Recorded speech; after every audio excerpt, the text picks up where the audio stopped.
Scammers online, spreading their lies, pumping stocks with dollar signs in their eyes. But we see through the noise, cut through the mold, calling out fraudsters. Truth be told, hey, expose the lies, let the story unfold. Truth be told, yeah, shining the light on the tricks they sold. No hype, no spin, we bring the facts, let the truth roll in. Fraudsters beware, your game's getting old. We're taking it back when truth be told. Truth be told. Truth be told. And the truth shall set you free. Hey, how you doing, everyone? I hope you enjoyed the new intro because we're ready to get started tonight talking about some new topics, some old ones. Yes, we are still talking about the Lisa Cook situation because, man, it is going quick and fast. We just got tonight the response from Lisa Cook to the government's emergency stay order. So before we get into that, I'm going to bring on Amy. How are you doing this evening? Oh, I'm exhausted, but we're here. Yes, we are. It's Puffball Saturdays. Oh, boy. Mhm. Win? Did you win? Huh? We did. Huh? 2-0. Ah, there you go. Awesome. Undefeated, baby. Awesome. Yeah. Well, yeah, let's get right into it. Let's then. go So for it. Where we left off, I guess. Let me. No, that's not how we wanted that. Can we? That looks really bad. How about we just go back to what we normally do, like this or this? Yeah, that works. Anyway, where we last left off was about the beginning of the week where we knew they were going. We hadn't gotten to we've gotten the hearing, but we hadn't gotten the motions yet after the hearing. Wait, did this kick it off or did the punch in the face kick it off? Or was that last week? I'm so tired. Punch in the face was after this. This was like After the this, 6th. I don't remember if we got this. So I'm pretty sure this was Saturday when Pulte was still jucking and jiving about how Lisa Cook was doing monetary policy before she was on the Federal Reserve, and she was doing her fraud, and she was using her influence in the Federal Reserve to get lower interest rates, but like she worked at the Federal Home Loan Bank. Yeah. So she was a director. Her questions as an expert, like yeah. She didn't control any of the rates. She wasn't on the board yet. She just was giving testimony. She was an economist. Right, exactly. Like it's so stupid. I just almost can't. Well, I mean, given how Bill is, like, can you even? But like you said, after that is when we got I'm going to punch you in your fucking face. Oh my God. I mean, but the best part, that's not even the best part. I mean, like, it's hilarious, but that's not even the best part of it. The best part of it is when the owner came to try to break it up, and he goes, one of us is going to leave, whatever, or we can step outside. And Pulte says, "To what? To talk?" I know, right? And Besson goes, "Beat your ass." No, Besson goes, "Beat your fucking ass!" Like, who goes outside? You're like, what the fuck you think that means? Like, how much of a rich ponce do you have to be to not understand when someone says, "Well, take it outside"? It means to fight. Like, you have to be such a dense little prissy boy, a mama's boy, even not fucking get that. MJL, like, I'm just going to address MJL and his comments here. We actually tried to be nice and help you with things there, buddy. And you slid into mine and Platinum's DMs and called us bitches and said, "Excuse me?" Oh, yes. And said awful things to both of us. And therefore, we no longer choose to help you, sir. We don't have to put up with that. And I'm sorry for everything that you're going through. I really am, because I do feel like you're in a really bad place. And I'm sorry that that's happening. But we're not the ones. But and Platinum's not a fraud. So you can take that abusive shit somewhere else. because it's not gonna fly here. Sorry, buddy. Yeah, he got put in a little timeout. So anyway, where were we? So I think there was like a post that like him, like Bassett, Pulte, and Trump were on a flight. I guess that might have had something to do with the Yankees game thing that came later. And someone made the joke while while they were mid-flight. The best like, what? Take it outside. I don't remember that. What are you talking about? Wait, was Pulte there? Well, we'll get to it later because he was like doing like a bunch of he had a bunch of videos from the Yankees. Yeah, game. I just figured he stole that from somebody else. No, I don't think so. But yeah, after the whole fight, then we got Jesus. But I mean, I'm sorry. What 37-year-old man thinks that we can take it outside means to talk? Like, it's just, it's so funny. Hey, Platinum, you missed your new intro. The song's so great. I can't really hear you. So there you go.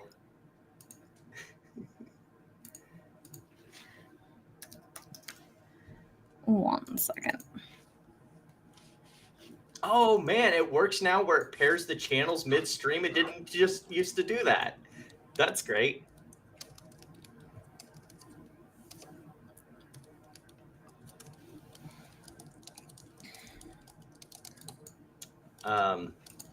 But yeah, then after the whole Bassett fight thing, like PPSeeds protect Pulte at all costs. Like, what are you fucking gonna do, Slick? Like, are you gonna like Protect Pulte at all costs? Yeah. Like what are you gonna do, Slick? Like you know what? I think like we should book this match in the WWE. I know Trump is friends with the McMahons. We can book this. I mean, they're gonna have a ring there. Handicap match. Right. Bill Pulte and PPSeeds versus Scott Bassett. I'm pretty sure Bassett would beat their fucking asses. Yeah, I got my money on them. Hold on, I still can't hear you, but I can kind of hear you. Oh. Am I good for you, Amy? I can hear you, yeah. Okay. Yeah, no, I don't know what's going on. Yeah, I just wanted to make sure it wasn't like a thing. So No, I got 2 free drinks tonight, so I'm just like, hold on. Hold on I've got a drink I'm working on, so I guess that counts, right? So yeah, after that we got we got the ruling from the court, which was I'm pretty sure obvious ruling that was going to come. Mm-hmm. Plat, check the chat. Oh, I see. My fraud ass is here, bitch. Got a question? Okay, shoot. So,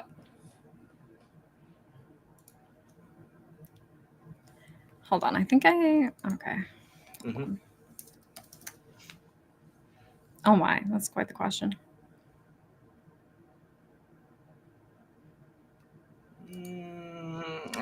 I think it's a little outside usually what we talk about, but I don't know how I'd even begin to answer that.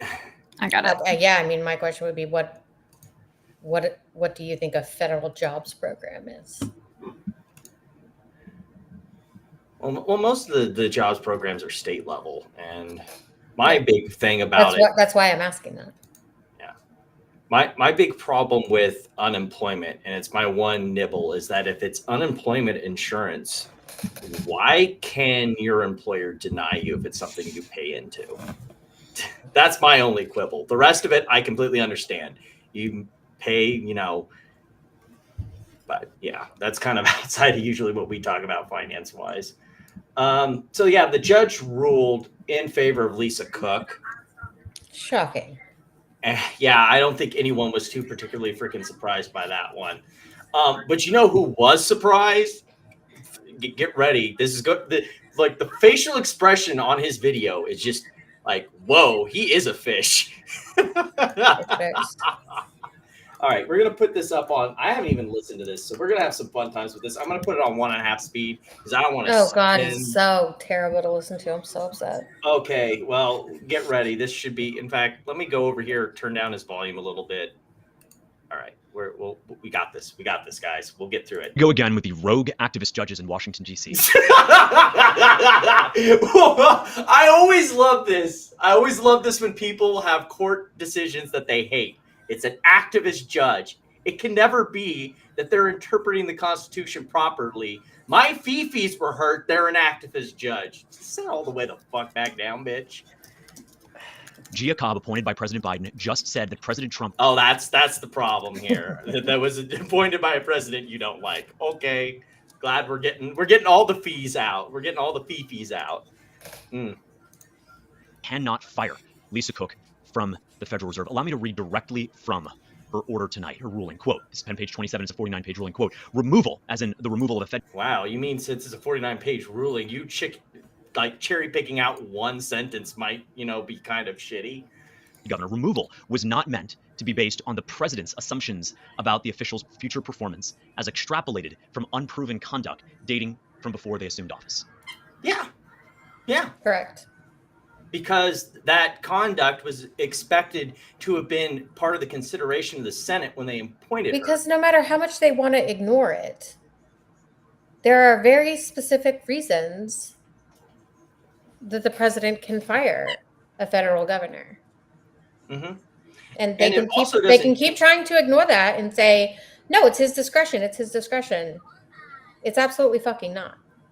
Yeah, that's why. And he doesn't get to determine what cause is. Mm-hmm. And that's what the courts are able to determine. Like that's the whole point of the judicial branch is to interpret. It's the whole point law. of the 1935 Banking Act. Like Congress writes the law, the judicial branch interprets it. That's how that works, dipshit. And also, if I mean, you would we'll think get to him in a sec. You would think that, but I don't know if I can. Okay. That. But I do think it is telling that he's not tweeting 147 times.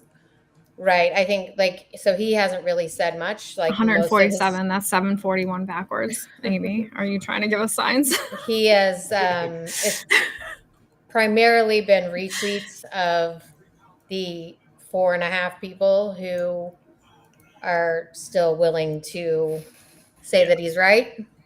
But yeah. Oh, those people exist. I don't. Yeah, know. but it's not the prominent people that were out there shouting for him. It's like I checked one of them; they had about 51 followers. So, oof, are they Brandon Jones's bot network? 100% clearing, just looking for confirmational bias at this point. Yeah. Based on assumptions. Number one, it's not an assumption. U.S. Housing Director Bill Pulte brought the receipts with him to the criminal. What receipts? We still haven't fucking seen them. He wouldn't even show them to Lisa Cook. The matching signatures. What fucking receipts, dipshit? Are those your receipts, fish sticks? The receipts are gone.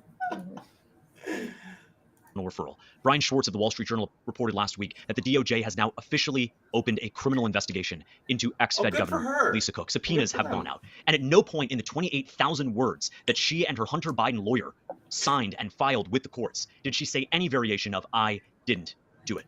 She has had the attention of the... But that's the point. Because this isn't a trial on the merits of if she did or didn't do it. It's a trial on the merits if due process was given, dipshit. Like, well, this guy... Here's the thing. Is being intentionally disingenuous. Yes. And, my question now is, was this her plan all along? Right? Because she knows that she didn't commit mortgage fraud, right? Right. She could have just come out and put it all in her. Right, but then she would have gotten her hearing, and I think that's the part of it. I have to wonder if it wasn't more strategic. To not come out and address these allegations and to expose exactly what they're doing. I mean, and then come in and be like, bam. I don't think it was so much like that. I think it's what was brought up. That's how I would play it. Well, I think it's more like what Anna Bauer said, where it's like if you go through the point of trying to litigate the argument of legally did I or did I not do it, you're basically getting your hearing. You're giving up the game. So the only way that you can say I didn't get my due process is to be like, can I? Every time I think of Fishback, I think of South Park Kanye West Gay Fish episode 1. It's so great. Look again, perfect fish face. The monkey. He's got the perfect fish face. What about the monkey fish frog episode where they're talking about evolution on South Park? And when they're talking about the monkey fish frogs. Mm-hmm. Does anybody remember this? Please chat. Please tell me you know what I'm talking about. It's like the best South Park lore. It's like the best South Park. Like, I love it. World for the last 3 weeks and every opportunity to deny the allegations that are substantiated by signatures on 2 different mortgages in 2 different homes, on 2 different properties in 2 different states. Yeah, she's denied it throughout this whole process. Yes, Ross, you know. Like, what are we even talking about here? She's denied it the whole time. The whole time. That she both claimed were her primary residence. Oh, we'll get to that was later. Not meant to be based on assumptions. Number one, Judge Cobb, with all due respect, it is not an assumption. Wait, all due respect? Like you this guy, might be the one who think he might be that card who started the credible referral nonsense, right? Like again, look, I'm going to do this every time if he was so credible, I don't think you would have to say it so much. Right. His sticks. The lady doth protest too much, methinks. Yeah, it's about as credible as his head of macro title. Every time I hit the pause button, I get the perfect fish face out of him. Yes. It's just it's like his natural like. Yeah. One, the allegation is substantiated with evidence, which is what Director Pulte forwarded. Number two, your definition of evidence is a lot more spurious than my definition of evidence. Just saying. Two, the Department of Justice has now opened a criminal investigation. That doesn't mean anything. Ed Martin, like that means best. At best, it means there might be probable cause. But I think the credibility issue, right, is like this credibility issue that they're trying to create at the Fed. Mm-hmm. Is exposing a credibility issue with the FHFA and with Ed Martin. Yeah. And also them, like, you can file a criminal investigation. That doesn't mean that there's enough evidence to conclude that there's a crime. It just means we're going through the steps to investigate, which, of course, they're going to do because Trump's going to tell the DOJ to do it. That's how this administration works. Well, I think they thought, which is why I think Pulte was going to go announce it on the court steps. They thought opening a criminal investigation would change Cobb's mind. Yeah, no. Unproven conduct. Well, by any definition, it's unproven up until the moment she is convicted by a jury in a federal court. Right. Yes, that is indeed how our justice system works, dipshit. Yes, that is indeed how that works. Mm-hmm. Thank you. Why every time you phrase it, why is it so? There is a presumption of innocence there. I mean, and that's something that they got to in the ruling, that if it was something that she had done before being nominated, that would be a crime, that her being convicted would allow you to remove her for cause. Because funny enough, you can't be a Fed governor from prison. There's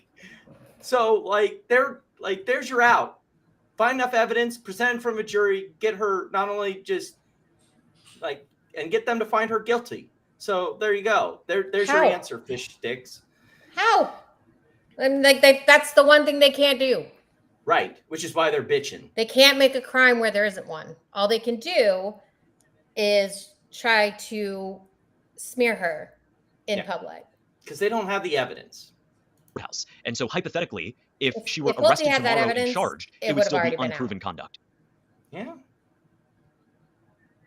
So where do we draw the line there? Again, on average in these... We draw the line the same way we do for any criminal conviction. It's at the process. The jury says guilty. Like, what part of this is so fucking? Man, we're too USC 1014 Title 18 cases. It takes 776 days from charging mortgage fraud to actually delivering a conviction if it goes all the way to trial. 766 days. Are we supposed to wait? Yes, absolutely.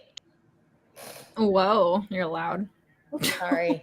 I would be that loud too, but she beat me to the punch. It's like we had this, like there was a clip that I saw on Twitter today where like they were talking about all the people that that they're trying to deport for immigration reasons, and you know they were saying like, you know, they've got Fourth and Fifth Amendment rights, and he's like, yeah, but we have to give them all a trial. That'd be millions of cases and trials. I'm like, yes, that is what the Constitution demands.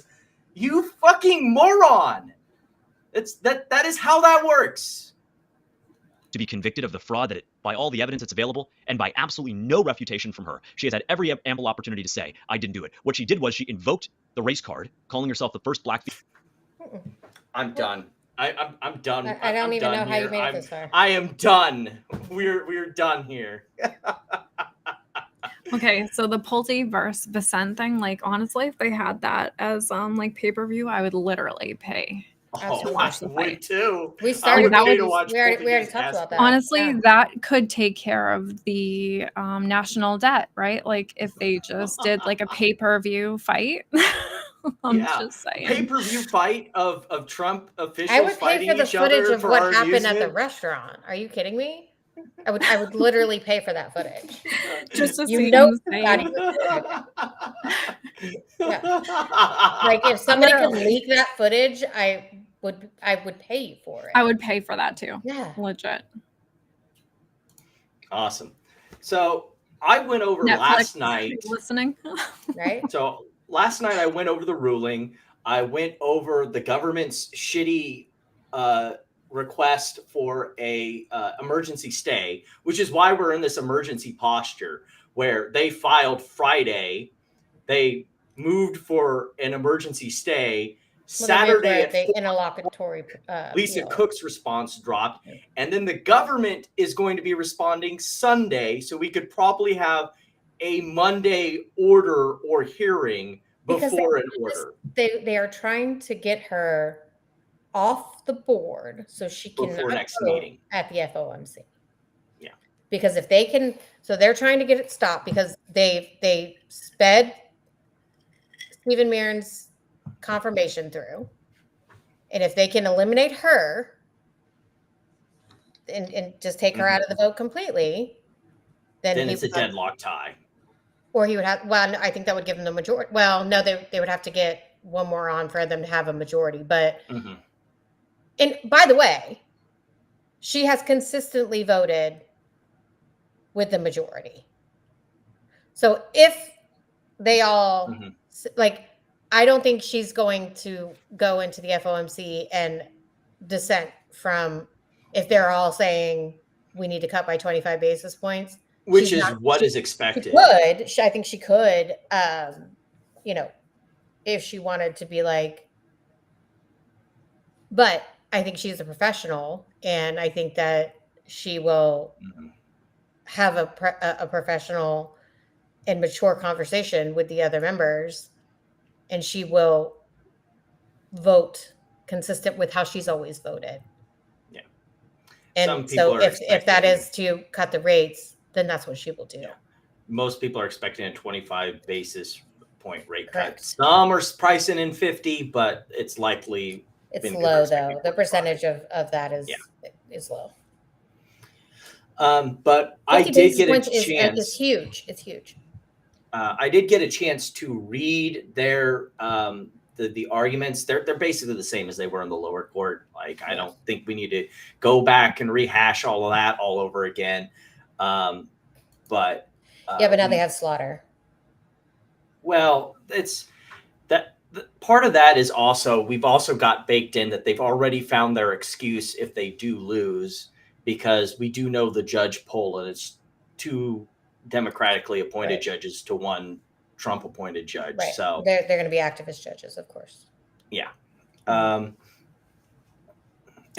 I did like Anna Bauer. She's starting to learn the Pulte method whenever a ruling comes out. And again, like, so his meltdowns have become just retweeting other people's shit. Confirmation of losers who reply to him. Yeah. And that are just agree with whatever he says. They probably don't even, read half of it. They're just like, yes. Yeah. Because like you can tell, like even on one of the things he retweeted, it was like that one of the responses were, "Tell me you didn't read the article without telling me you didn't read the article." I know, right? The person didn't. Yeah, because of course they didn't. Right. Sorry, I thought I had this already pinged up in. There we go. Boom. So then we got the news. So the Atlanta home was originally told to the bank that she was getting the mortgage from that it was a vacation home. And like for this, like for the GFE, like the good faith estimate, like that had to have come from the credit union. Mm-hmm. Right? Like where they don't say that it came from the credit union, right? I thought they did. They said that the vacation home thing came from the credit union. Okay, maybe that's what I read. They didn't respond to a request for comment. Meow. Yeah, no, so it didn't. So I think they're saying like they basically like are protecting their source or whatever. But right. I don't know where else it would come from. Control F. If not from her or the credit union. Who else would have that information? Yeah, everything I read said that it came from the credit union. Yeah, but they say right there, Washington-based credit union respond to requests for comment. Oh. Right.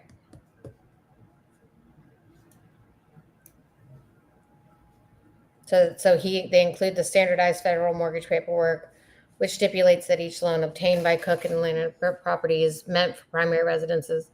The documentation reviewed by Reuters, filed with a court in Georgia. Whoops. Can you go back to that? Oops, sorry. Yeah.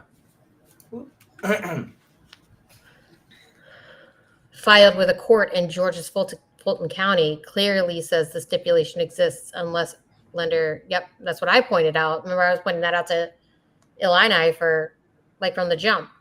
The loan estimate, a document prepared by the credit union, states property use vacation. Yeah. And it is Anna Bauer, which is what you're seeing, like when Illini, like that shit he keeps posting of the security deed that anybody can get online that he put his watermark on. It's got a standard occupancy I clause love on it. When people pull public documents that anyone can get and then watermark it. Well, and maybe it's because I paid so to get it, you have to do like a one-time user thing. You have to pay $5 for 4 hours of use. So like I paid the $5 too, and I saw it for myself, but I didn't watermark it. I didn't even copy them. But anyway, so he's reading watermark. So he's reading the security deed, which I have said to him multiple times, is the transfer of the legal title to the lender because she's basically using it as collateral for the loan, right? So a security deed transfers the legal title of the home to the lender.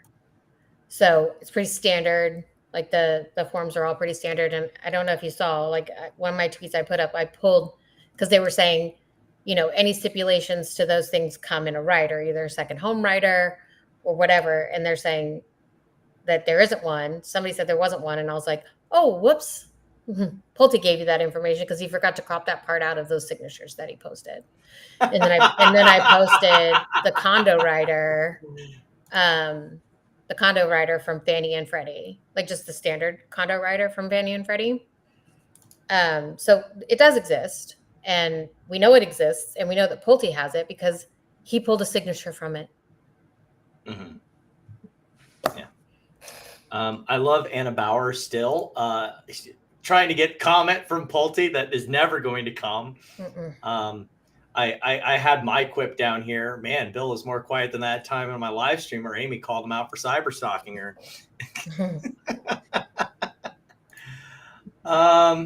Just a little cyber stalking. Just a tad bit of cyber stalking, just a little teensy bit. That's a little bit of harassment amongst. So no, he won't. He won't respond. So your boy's back, Amy. Your boy's back with Pulte's talking points, since Pulte couldn't come up with his own talking points. Well, I mean, he's the only one. Like he has built himself a primary residence. Is this the fish-looking guy? Let me don't. Yeah, this is fish sticks. How are you gonna interrupt me while I'm about to tell a joke? I'm sorry, God. Ruined it, Platinum. I'm sorry, God. We're all having a little too much fun. Well, I with can't this say it now. No, say it. Say it. I was gonna say that he has built himself a primary residence in Bill Pulte's asshole. I am glad you repeated it. At least 1 year of occupancy. At least Is that 1 year. his primary residence, though? Because we need to know. Mm-hmm. Oh, or is that his? I have a feeling once we get to the end of this not this particular part of the segment, but to this part of the show, we're gonna have some fun at Mr. Fishstick's expense. But yeah, so this whole like shell game with the whole part, they're trying to say that it this doesn't help her. It actually makes it worse because it means that the lender is in on the crime. Oh my God. Crime. Or it means she properly disclosed her property. Oh, no crime. Or her intent, anyway. Or this one, Amy, why don't you, this is all you go for swinging for the fences here. Well, he says Dr. Lisa Cook's mortgage agreement, not non-binding, it's represented her Atlanta condo as her primary residence. So then you have. Is he saying that he took private documents? Well, her mortgage agreement would be private. I have my own theory over here. 100% private. Or he is just doubling down on the lies that he's already been her promissory note and her all of that is absolutely private and protected information. Yeah. The only thing, like I paid $5, didn't watermark it. The only thing that is publicly available is her security deed, and that's not your mortgage agreement. Though we did get a good on this one. She told the lender the real use of the Atlanta home, so therefore it can't be fraud because they were at all times aware of what the intended use was. That's an attorney, by the way. The whole part of fraud is you're trying to lie to someone. You're trying to defraud them, and if you are telling them truthful information from the start, how can it be a fraud? Also, how can there be any conveyance or any sort of deprivation when they're aware at all times and she's paying back the loan? Yeah. Sucks to suck. Well, I'll tell you what. Lisa Cook has got one hell of a malicious prosecution case on her hands. Oh, I bet. I don't think that they're even going to bring the prosecution as the fact. She should amend her complaint and include it. I don't think she will. She's dealing with this right now. She may file a separate complaint later because they still have to prosecute her for her to file for malicious defamation and malicious. Well, yeah, but yeah, the defamation one might even be protected too because it's stuff that Bill Pulte's doing as a part of his government administration. So he'd be exempt. But it's not his job to do it. There is an FHFA investigation team. Like there's an investigation unit. It's not his job to investigate. It's not his job. This is not his job to do.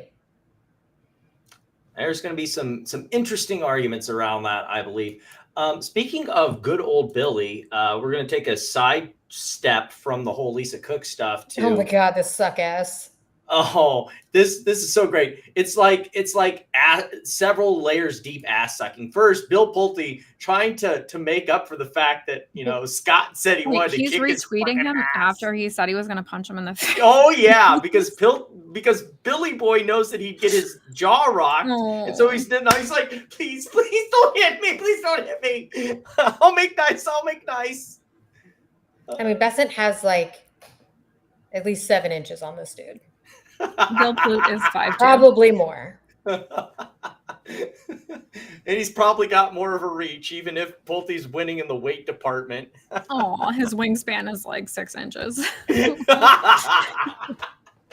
But at the same time, Scott is also talking out his fucking ass. By failing to deliver on its inflation mandate, the Fed has what could have possibly be causing that problem? I have no idea what could be causing that problem. What? The Fed being unable to deliver on their inflation mandate. Okay, so Besant is actually, I feel like he's right there. Like inequality in America, like he's literally right. He's not wrong. Right, but he's driving the bus in a different direction. To like literally the market, which the 1% is holding most of the stocks, right? Like that's they're not buying. Who's going to hold? My problem with they're not buying stocks. My problem. No, they don't need to buy stocks because they're given stocks. They're given liquidity in the form of treasuries.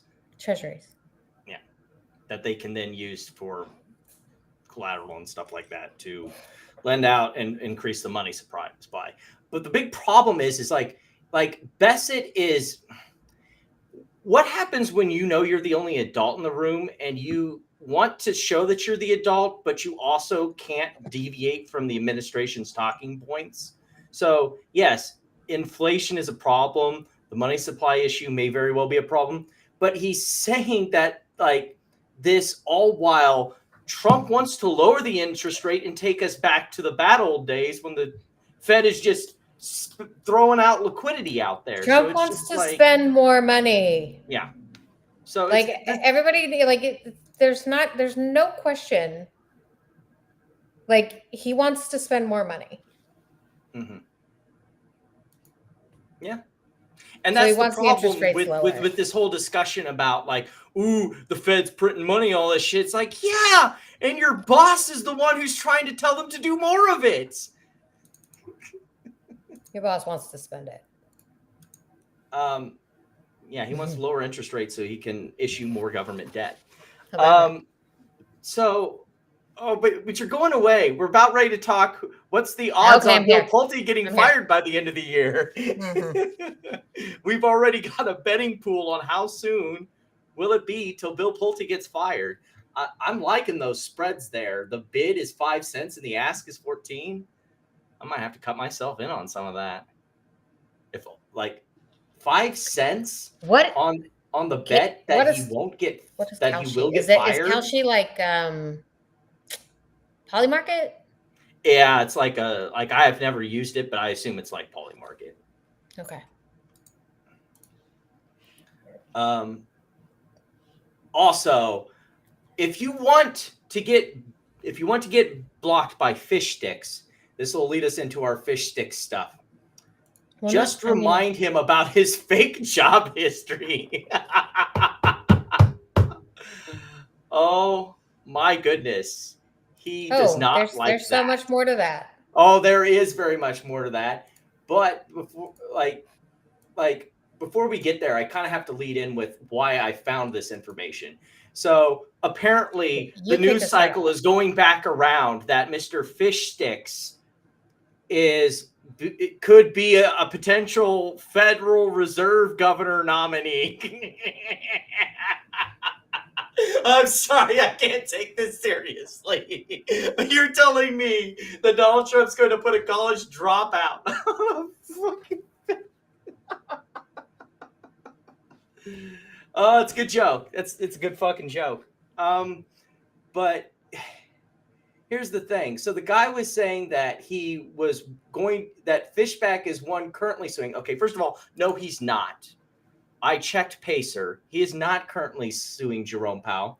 Amy explained to me that he thinks that he should be able to, that he wants to, and he thinks that that Jerome Powell should make all Fed meetings public knowledge, not just us getting the minutes. Like, we should be live, sitting there during Federal Reserve meetings when they're determining interest rates and all that stuff. And so he wants to sue for everyone to be able to have access to that, because he thinks that they're hiding their super secret reasons that they're keeping rates up. Not understanding why, what like growth and inflation expectations. If the economy is really as good as Trump says it is, shouldn't need to cut rates. But anyway, so I went looking for this lawsuit and I couldn't find it on Court Listener or Pacer. And that's when I found, so Platinum, his former employer was Greenlight Capital, where he was just like a research guy. He claimed that he was head of macro, and that's the whole lie on his thing. Well, I can see why he is very, very salty when you bring up his past employer. Oh boy. Just to be clear, he wants the FOMC meetings to be public, and I think it's for exactly what we've seen them do with Lisa Cook, right? So that they can call it out publicly on X and, you know, like, and hound people for not voting the way they want. Right. And if that's the case, why would we need to have Federal Reserve governors? Like, why? Yeah. So I think, Amy, I think we should all actually read Permanent Distortion at some point in one of our, like, when we get back to the book club stuff. Yeah. Because that really points out how the Federal Reserve led to inequality. I'll put it on my list with Americans. I've got a free book to download next month, so I'll get on that. Permanent Distortion by Nomi Prinz. Highly recommend.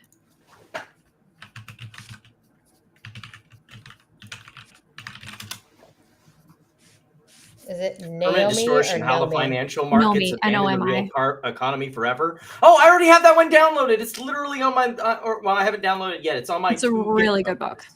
Okay, anyway. So, awesome. Marked down. We will get to that.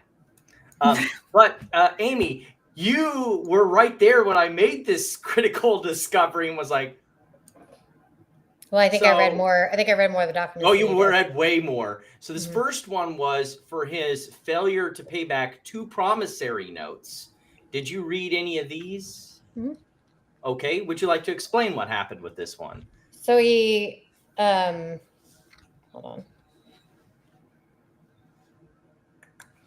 Where's it? Oh, the wrong one. 1 second.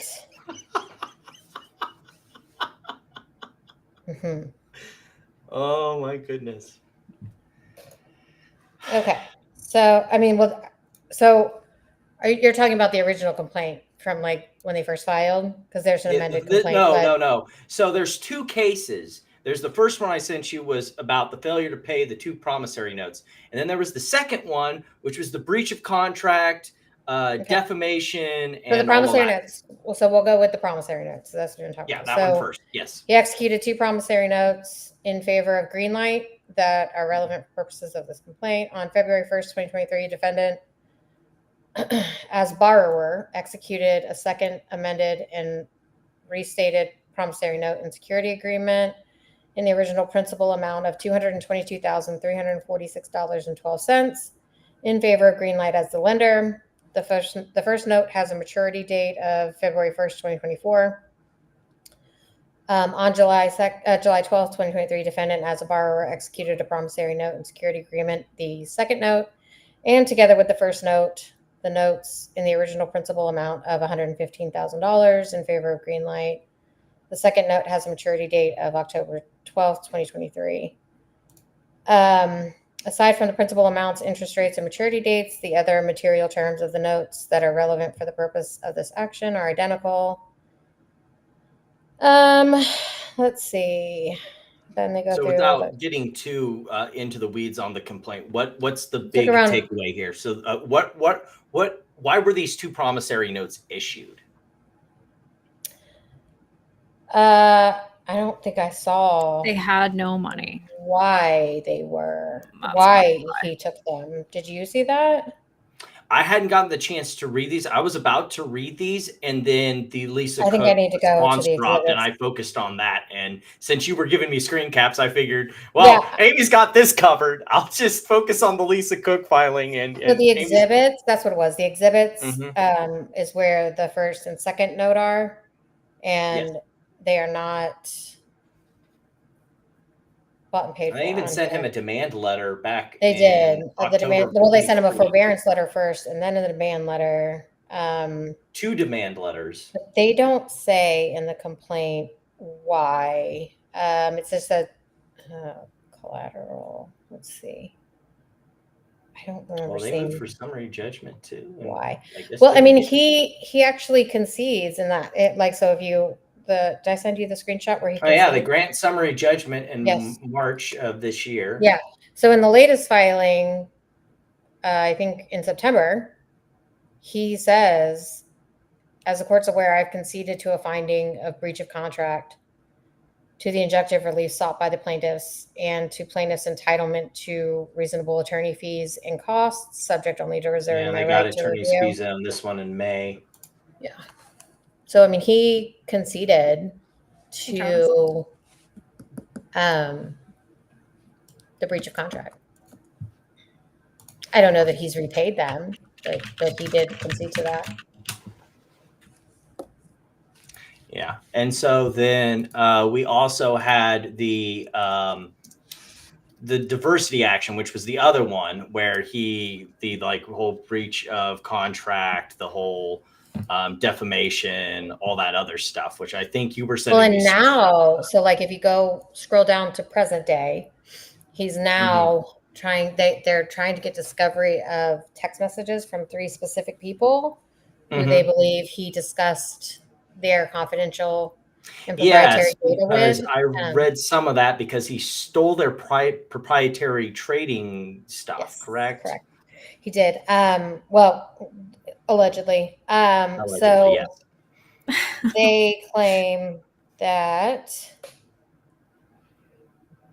This is in their amended complaint. Fishback's motives for stealing the proprietary information could not be clearer. Around the time that Greenlight detected Fishback's theft of confidential information, it also learned that he secretly formed a competing hedge fund as a partner while still at Greenlight and had started misrepresenting his role with Greenlight to investment industry contacts. Among other misrepresentations, he told third parties that he was Greenlight's head of macro, a fictitious title that did not exist in the company. He did so to misappropriate Greenlight's successes to himself, which he could in turn use to build credibility for the new hedge fund that he was planning to launch. Yeah,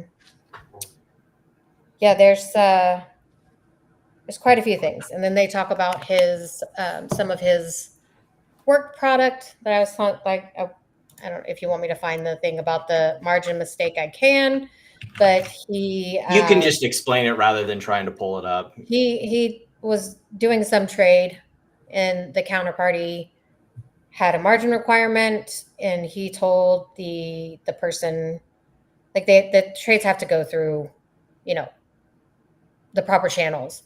And he told that person that the margin was $1.4 million and the actual amount was $4.1 million. They list like copious amounts of mistakes and warnings that he got while he was at Greenlight. But it just goes on and on and on from there. So yeah. It's not great. You know what? I think I get what you're saying, but I think Meet Kevin has more scruples than this dude. Just saying.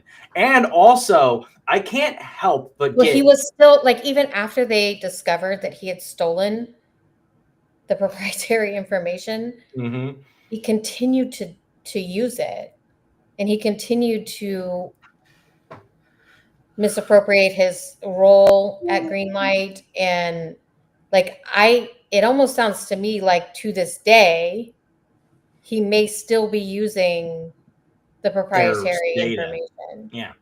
And like, so it wasn't just like the breach of contract for, like, we need to go through and find out about the breach of contract for the promissory notes. Also, because they also claimed that he broke his employment contract.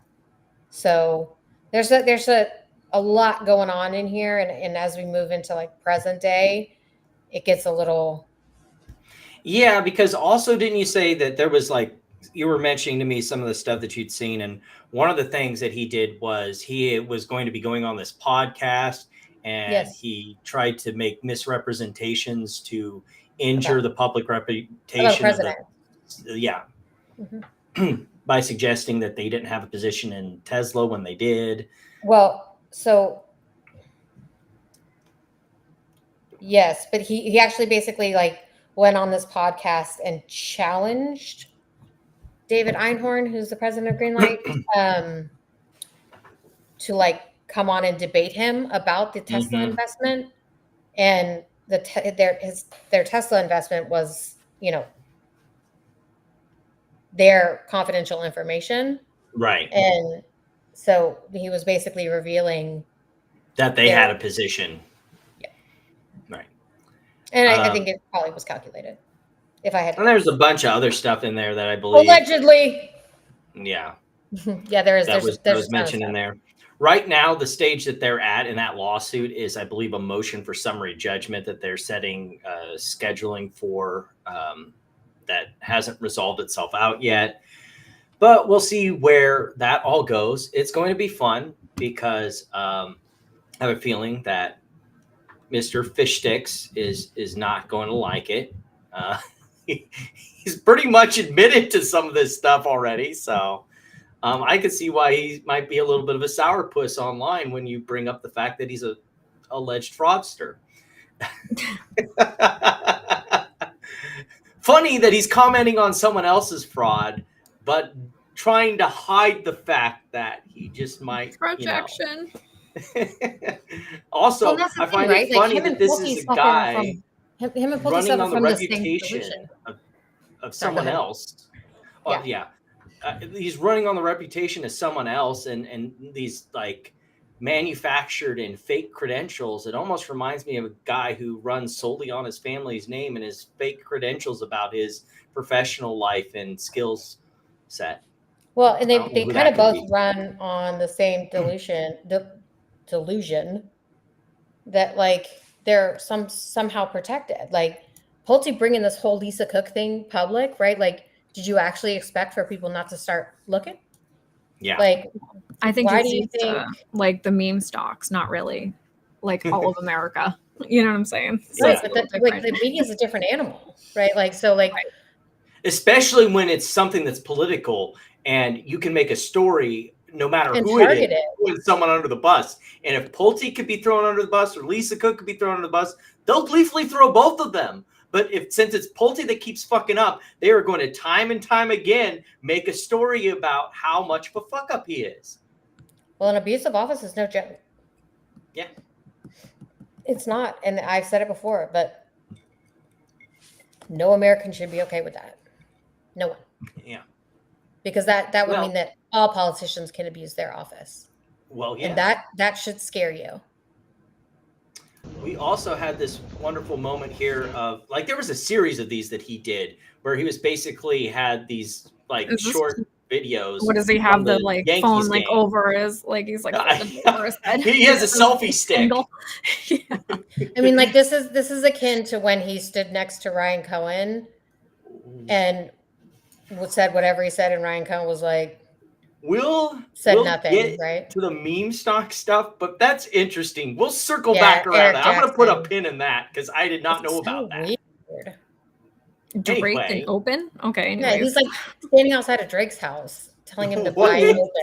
And he tweets like constantly. Are you talking about that Eric Johnson guy? Yeah, Eric Jackson. Oh, okay. Whatever the fuck his name is. Yeah. So Pulte's most recent tweet was this one. Dr. Cook represents herself as an extremely accomplished financial operator. If Dr. Cook solicited estimates as a vacation home, then entered a mortgage agreement as a primary residence, that is extremely concerning, in my opinion. The return of the Bill Pulte, in my opinion. Because it says, and in my opinion, but there was more. Yeah.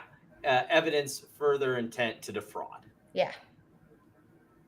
I'm glad we're back to the good old Bill Pulte, who uses "in my opinion" like it's some defamation shield. Solicited estimates. Anyway, luckily we don't have, I think, full a lot disclosure. of. I have a position in open, so. Let me just disclose Oh that. boy, spicy. Didn't he say, like, in his opinion, stocks don't get deleted? Is that what Pulte said? Did he? Didn't he? I don't know. He's like, do they actually get canceled though, or are they really canceled? Oh my goodness. Well, so we don't have a whole lot of mainstream stuff, which means we have plenty of time, hopefully, to spend on the surprising, like hopefully that means we won't go to 11 because I'm not sure I'm going to make it. 11? Oh, you're 11. Okay. Yeah. I'm like, that's only an hour.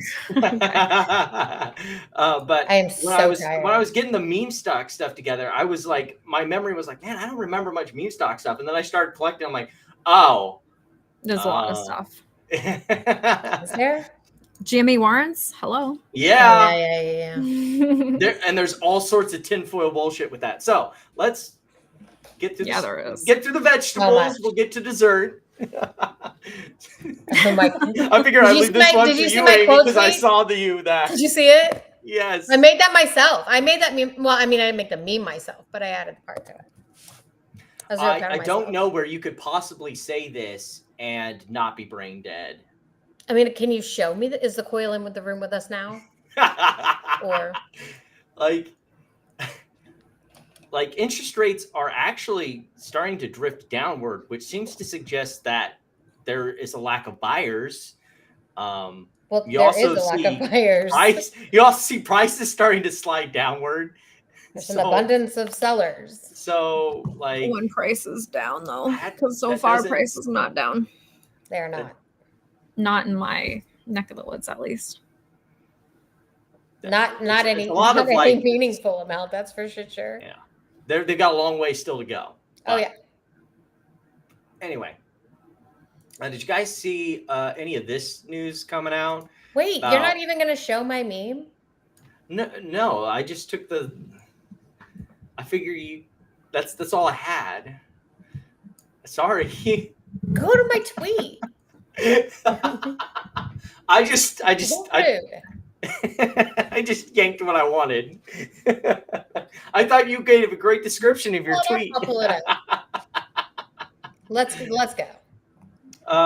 So yeah, apparently we're going to be doing 100% tariffs on China and Russia. Oh my god! This off and on again switch of we're going to tariff the shit out of China. Actually, we won't. Yes, we will. No, we won't. Is just going to go so great for markets. And now we got this. I love tariffs by tweet. Did you know? I love tariffs by social media. I mean, it's you can notice by tweet. Why can't we just tariff by tweet? There it is. You get out there and tweet the dumbest shit imaginable. Yeah, I remember. Oh my goodness. So now he's trying to say that NATO is also going to be joining in along with the EU. Yes, while lumber falls off a fucking cliff, bro. Okay, let's watch the construction ETFs. That's your precursor. I'll be closing on a construction loan the next 2 weeks, so I'll let you know. Pull up the lumber chart. RIP. Lumber? Yeah, RIP is right. Yeah, it's the lumber chart is going, which I like to see, but like, what the hell, builder? Aren't you seeing the lumber chart? Like, what's up with the rates? Why aren't they going down, my friend? No, whoopsie. Well, that's in 2021, lumber was like up, and then it went. Now it's going down. Yeah, it's going back down again. Yeah. Oh yeah. Maybe we get back to here. Yeah, please. Thank you. So if you do like gold, however, Yeah, I do. GLD. looks like China's buying into some more gold going on here. That's not a good thing. And like some people think that that's like, ooh, inflation, they're running out of the dollar. It's like, no, it's because there's a distinct lack of dollars in China Well, right wait, now. I'm sorry. I just want to like, so when you say inventory is increasing, like inventory is not the problem. There's Yes, like the price. the prices are just too fucking high. Yeah, like the sellers are they've got the sticky COVID prices and they don't want to drop them. outrunning the buyers by a huge margin. Like the Florida real estate like market, what's on the market is it's insane. And like here and everywhere else, like inventory, we don't have an inventory problem. We have a prices problem. Right. And it's the same here. There's plenty of houses for sale where I'm at. It's the price that's being offered. And the big problem with price anything, is like, even if it isn't need like to monetary go up. inflation, people are used to selling their homes at what they were selling them during like the COVID lockdowns, these crazy insane prices. Prices It's not are even sticky, that. It's not even that. It's people who bought homes in 21 for like insane prices. I mean, I'm telling you, like houses wouldn't even be on the market yet, right? They would be like pocket listings, and they would already have like no appraisal, no contingencies, like $100K over ask. So all of these people bought homes way over what they're worth. Like that, I told you about that one new build. The appraisal's not even coming in high enough on her new build, right? So like all these people who paid way over what the home is worth are now they're trying to sell it and get their money back, or they're going to take a loss because they overpaid for the home. And there's so many people who refuse to take that loss. Right. And so they're not lowering the price that they're asking.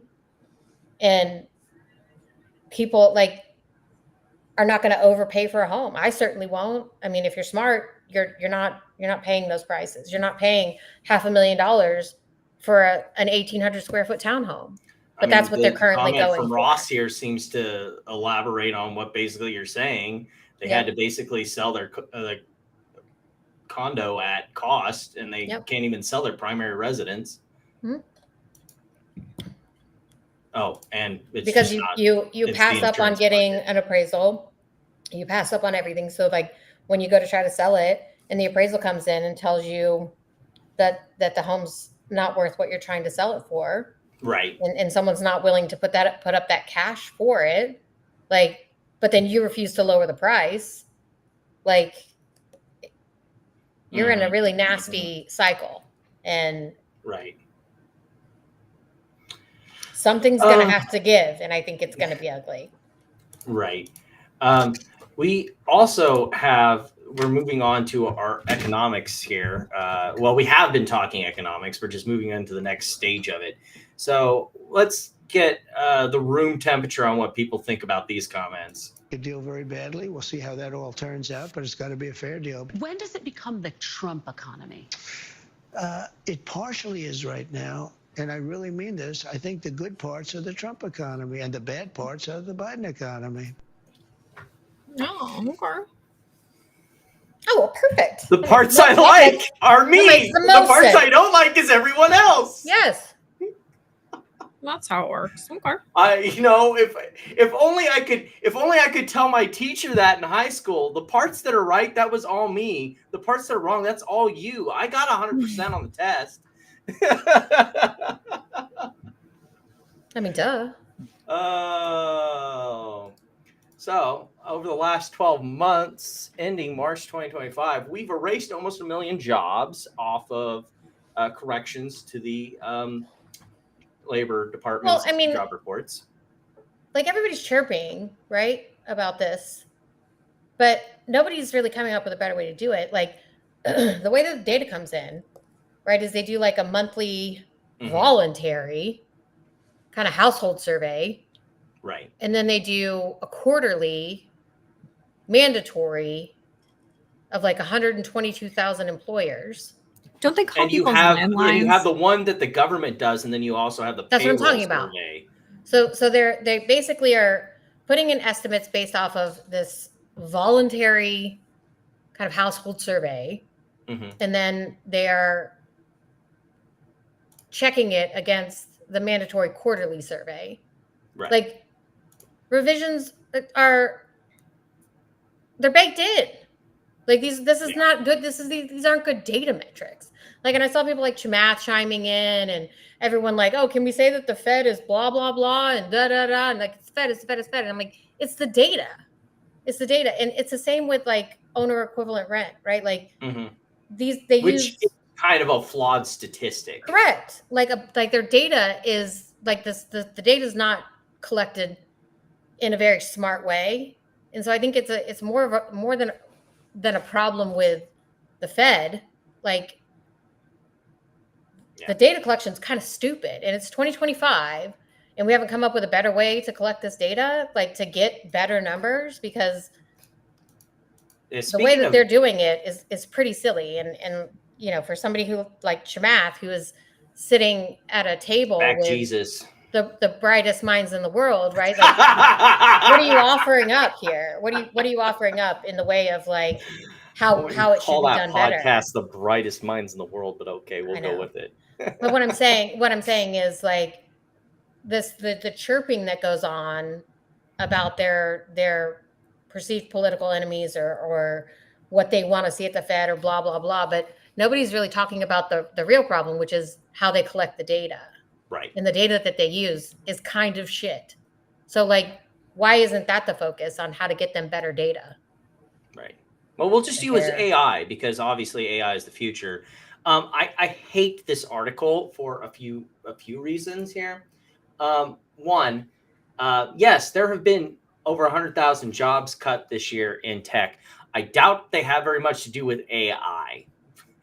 I think it has a lot to do with COVID overextension in the tech world that continues to retrace. Speaking of Open, we just saw Keith Rabois go on and say that the company's bloated and they have 1,400 employees and they only need 200, and how they're going to switch to an AI. Again, there you go.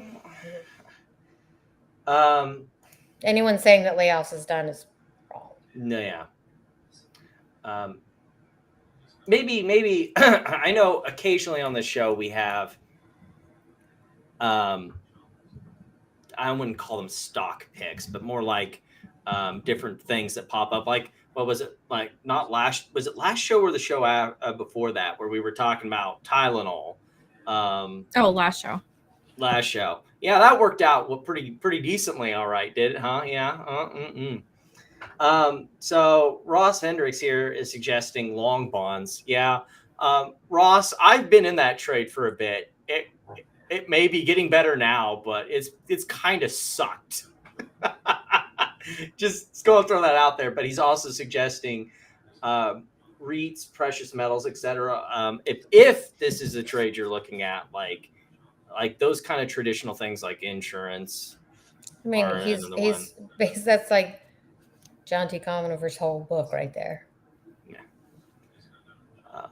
Like this isn't alpha. Like, I mean, there's plenty of people who are already here.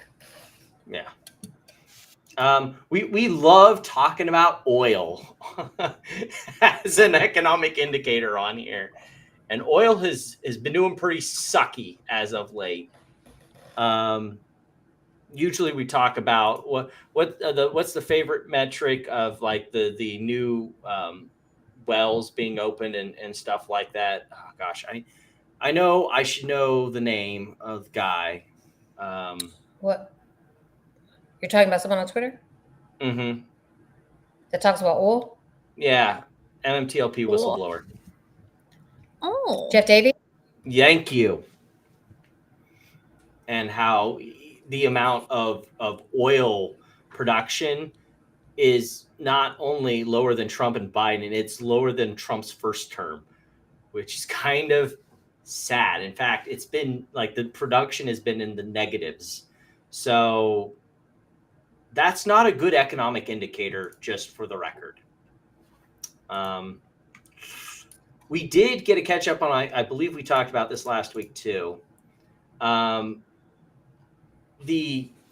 we got from the story from Hyundai was that they were in the process of trying to get, visas for these people, but they needed temporary visas in the meantime, and the government wasn't giving them temp visas for these workers.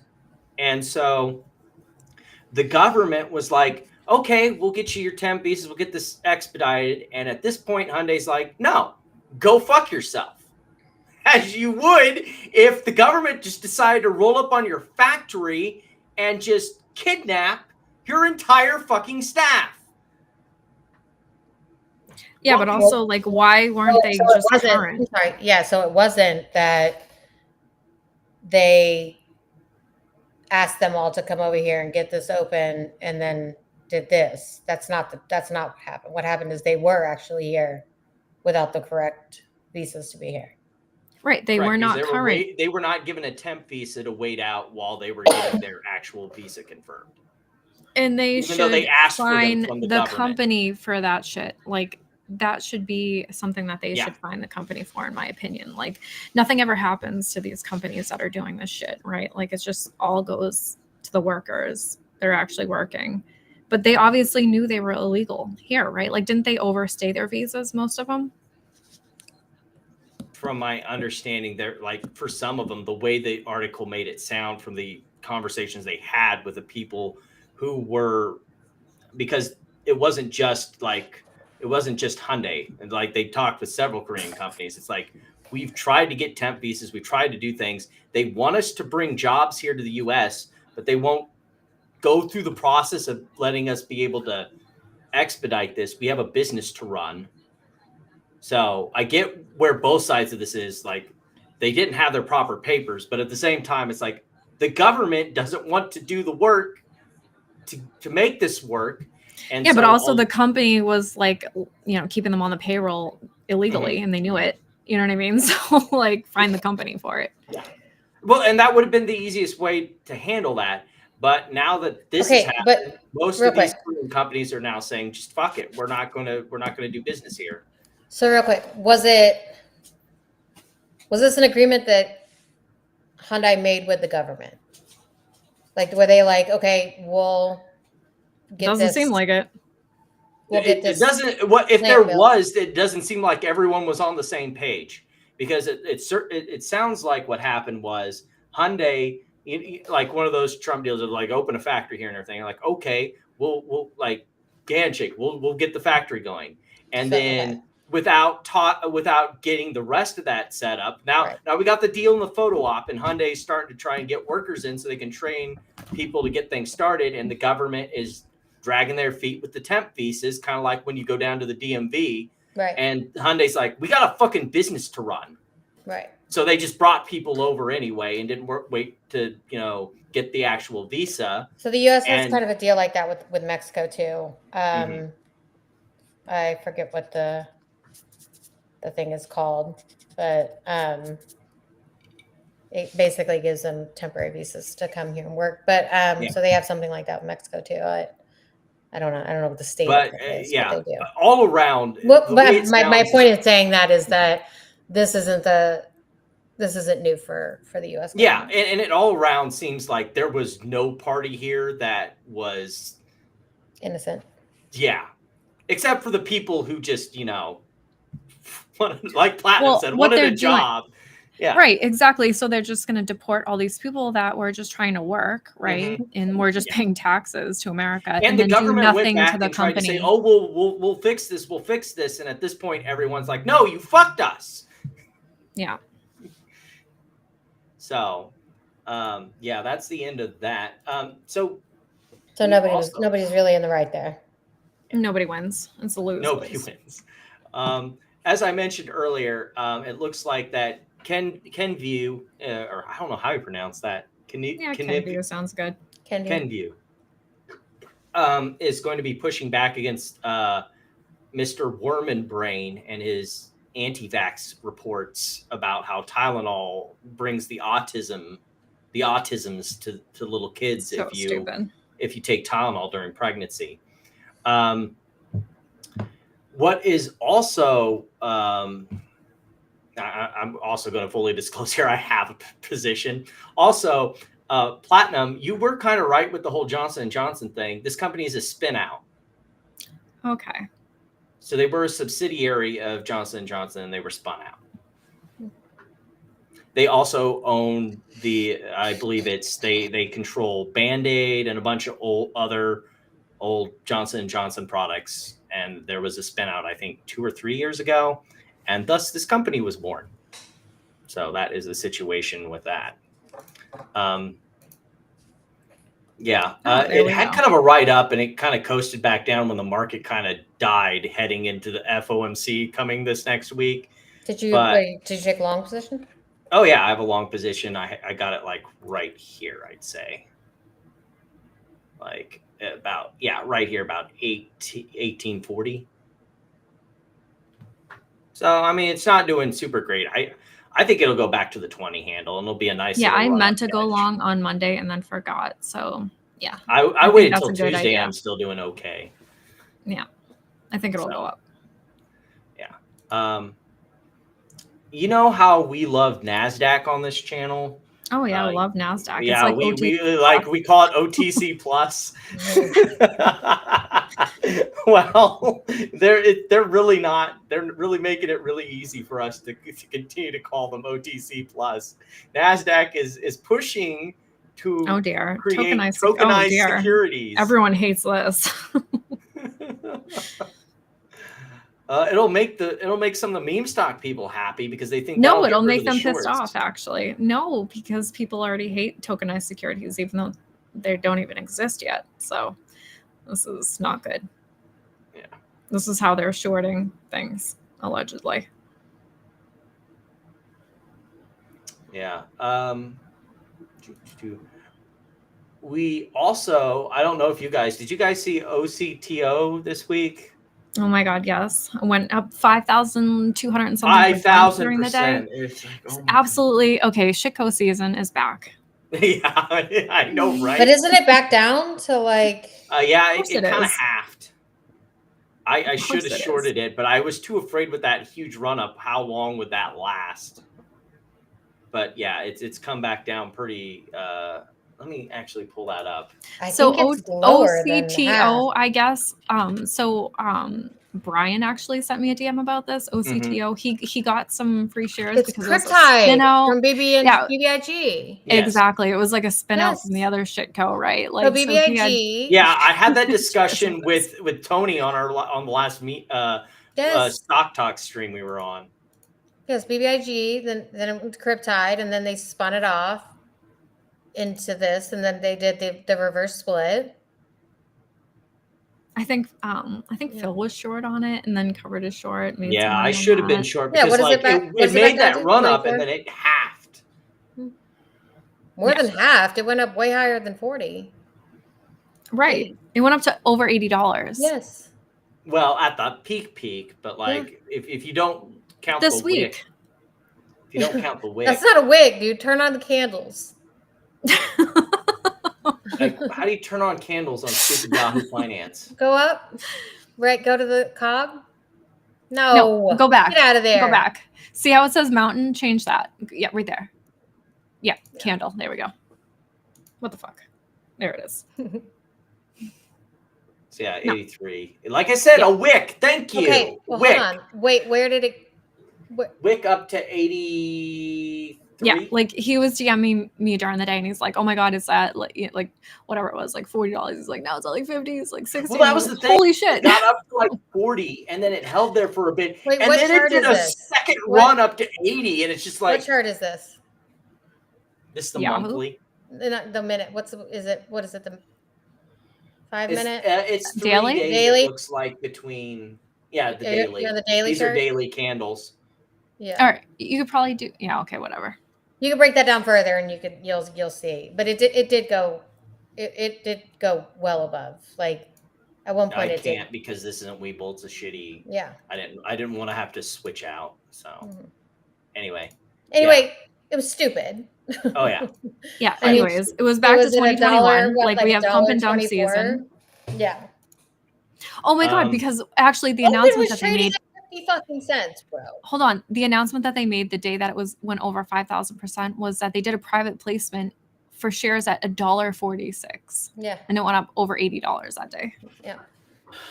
Oh my god. Are you serious? Literally, Also the coin that they're putting in their fucking reserve, Oh my God, whatever the yes. fuck Shit is coin. world coin. World coin, yes. Fucking scam. What the fuck are we even doing here?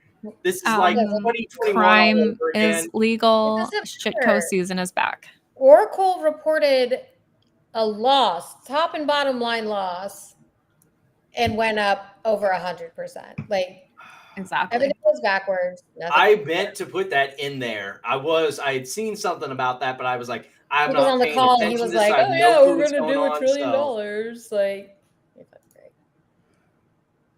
speaking of crime, is just say whatever shit you want to say, which is like the thing that you, Noisy, give Elon shit for all the time. He says all kinds of like, "Well, we're gonna produce 500." Oh, I give my fair share of shit. There's all sorts of Yeah. shit to go around. Yeah. Now everyone. it's just choose your own adventure. Just say whatever the fuck you want to say. Choose your own scam. Doesn't matter. Choose your own fraud. Nobody cares. Oh my goodness. Tesla admits that its cars may never be fully self-driving. Of course not. I'm glad we've reached that point. I'm glad they're finally going to admit that. Yeah, Excellent. how many years Progress. Later? This is like 11 years later or something at least. Yeah. Progress. Well, I mean, even like Waymo, they can remotely take those cars over, correct? Right. I mean, Right. in case of an emergency. I hadn't really gotten the chance to read this one, but apparently we've got a Tesla engineer that's saying that he's quitting over Musk leadership. Worked for Tesla as an auto bidder platform. So he's leaving the company after 8 years. I've dealt with huge damage to Tesla's mission. This is not just about politics. It's about lying to the public, manipulating public discourse, targeting minorities, and supporting climate change deniers and political forces aligned with the oil and gas industry. What? He says it's not just about politics, and then company. proceeds to list off a bunch of, Right. not saying they're Political necessarily right or wrong, but It's always But- politics. It's always politics. this one isn't politics. So this was an interesting thing I saw. So Tesla, remember, all of Tesla's little things are a giant shell game. Solar Now. City, that is his family, friends of his ran. You've got SpaceX, and you've got XAI now is being added into the whole shell game because Well, isn't it the Elon wants Tesla to invest in XAI, which also, by the way, owns X. Yeah. Imagine that. So he wants Tesla shareholders to keep X and XAI afloat. And the Tesla board is having fucking none of that. Oh, wow. The board of directors opposes this proposal, stating in part, the board believes that an investment in XAI Corp is not in the best interest of Tesla and its shareholders at this time. An investment in XAI, an entity founded by our CEO, Elon Musk, raises significant concerns regarding conflicts of interest, corporate governance, and the allocation of shareholder capital. Jesus Christ, did the Tesla board finally find their fucking balls? Try not.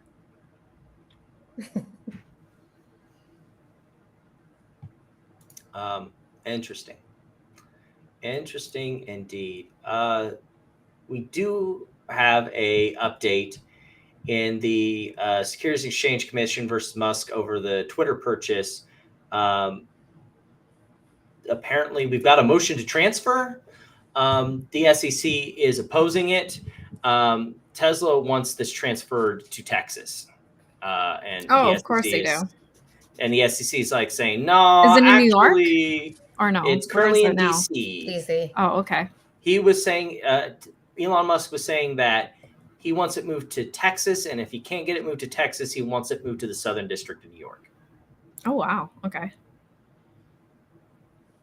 Wonder is SDNY favorable to it?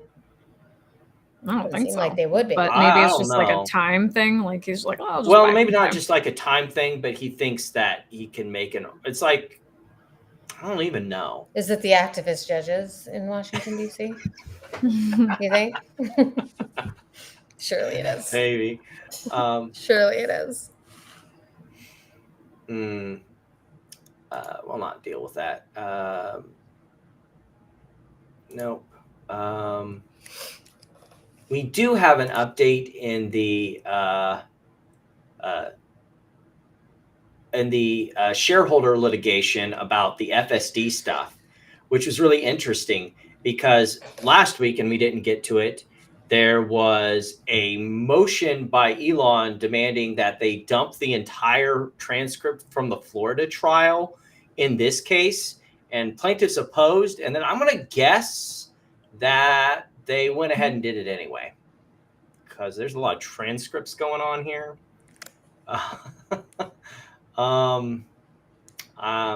Yeah, so that's the entire trial from the Florida case that just got dumped on the docket yesterday. And then after that Pray happened, for them all. Pray for them so we can get those. That's like $3 a pop.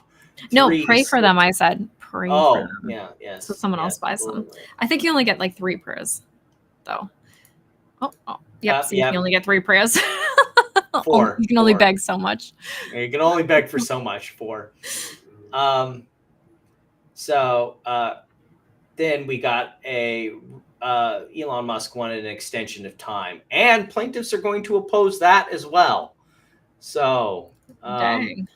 got some very angry shareholders in the Southern District of Florida. Oof. Oh, yeah, I didn't expect that to just play. So we moved on from, I'm not playing this whole thing. It's like 15 minutes. But apparently there is a giant, oh God, there's a Piers Morgan interview of our favorite little accused rapist and accused sex trafficker, Andrew Tate. Your favorite, really? I mean, out of all of them, we have him on the show a lot. He makes for a good punching bag. How about that? All right. So I'm guessing that he was here for his whole political party in the UK that is totally going places, and he's going to definitely be the prime minister. Sure. Cool story, bro. He also, never misses an opportunity, much like the MMTLP community, never misses an opportunity to exploit a tragedy.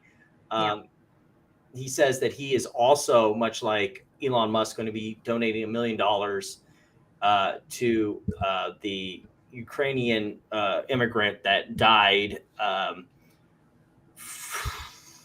don't want to even get too far into that, but the last time he did a charity thing, that didn't materialize either. So I think we can assume the same. This one was the real fun one. And I think this is the first lawsuit where we're actually going to read a document on. So remember last time we talked that Justin Sun got really mad that Bloomberg decided to show his crypto holdings in their whole billionaires report thing on the billionaires list. And he filed for an injunction, and Bloomberg was like, yeah, kind of late for an injunction because we already published the document. You can't enjoin something that's already happened. It's about preserving a status quo. So he withdrew it. Well, on the 11th, he reapplied for it. Not sure what that was supposed to get him. The article already existed. So this is pretty funny here. It's this is the letter that Bloomberg's lawyers sent the judge, and it's a pretty good read. Bloomberg LP and Bloomberg Incorporated received notice last night of plaintiff Justin Sun had filed a renewed motion for temporary restraining order nearly a month after he withdrew a materially identical motion. Through his motion, plaintiff asked the court to order Bloomberg to remove information about plaintiff's cryptocurrency holdings from Bloomberg's online news articles. Bloomberg published this information as part of a profile on Sun and Bloomberg's Billionaire Index news feature of August 11, 2023, before plaintiff filed his first motion. Plaintiff's motion for a temporary restraining order is facially deficient, and the court should therefore deny the emergency relief and schedule a preliminary injunction hearing in the ordinary course. There are several reasons apparent on its face of the motion that shows plaintiff cannot possibly prevail on his motion. First, injunctive relief. The injunctive relief plaintiff seeks is a clear prior restraint prohibited by the First Amendment. Temporary restraining orders and preliminary injunctions are almost never granted against journals for what they have published or may publish. Such prior restraints are permitted only in truly exceptional cases, and in such where the speech at issue would reveal the movements of troops, ships, and wartime. But this is a case involving a crypto billionaire who is upset because the news report said that he had more of a certain cryptocurrency than he wanted the public to know. His own currency that might suggest that, he's only propping up his own wealth by making, it seem that he's more rich than he is. Tron? Yes. Oh, no. Justin Sun, he wouldn't do that. I know, right? Crypto people doing fraud. No Man, way. that's a great joke. That's a great joke. Second, there's no emergency. Yeah, there's nothing here that he's in. There's no proof that he's in immediate danger that requires emergency relief. Third, plaintiff has made no showing that he will be irreparably harmed if the court does not restrain the action. Despite the profile being online for weeks, plaintiff fails to identify any harm he has actually experienced due to Bloomberg's publication of the profile. Tellingly, plaintiff's declaration in support of his motion is dated August 11th and is the same declaration he submitted in support of his first motion for temporary restraining order. So he basically took the old filing, forgot to file off the serial numbers, and resubmitted it again. Way to go. Moreover, plaintiff has never filed an amended complaint to reflect that the profile has been published. So the motion seeks relief based on a stale pleading. If plaintiff were going to suffer irreparable harm in the absence of preliminary relief, he would have to be able to articulate some specific harm from the past month. That he is not bothered to because he cannot. I love sassy lawyers. Cannot offer any examples at all of such harm, conclusively refutes any claim necessity for an emergency injunction. For the reasons set out below, I don't know what Justin Sun was expecting there. One last and final piece of vegetables to eat is an update in the Logan Paul v. Coffeezilla case. I had kind of gone over this Thursday, but I was kind of curious what you guys thought about this interesting decision, tactical decision by Coffeezilla. So the order on this motion he is asking for is a special thing you can do in Texas. If you have certain civil claims where a certain apportionment of who caused the harm to the plaintiff can be assessed, and the people that could have caused harm to the plaintiff include other third parties that are not defendants in this case, you can pull those defendants into court and be like, look, they also caused harm to the plaintiff. We should apportion the damage based on who actually did harm the plaintiff. Like a third party culprit? Yeah, sort of. So, okay. First of all, I pulled the wrong filing because I didn't realize someone had actually gotten that order. So what he's saying is, look, he's not suing me over the YouTube videos I did. In fact, he thanks me for them. Yeah. What he's doing is he's going over statements I said. And at the same time I was making those statements, there were other news outlets that were also making these statements. So they should also be brought into court to, and obviously the point is that, you know, Logan Paul has been fighting him on everything to try and drive up his legal fees. Sure. So if you bring in all these paper in the pocket.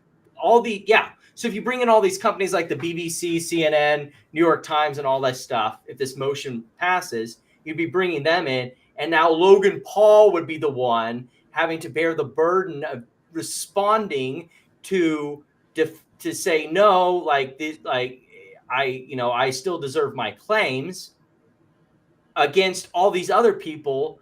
It's basically turning the sword back on Logan Paul and now costing him a whole bunch of fucking money to have to deal with all these new defendants being brought into the case.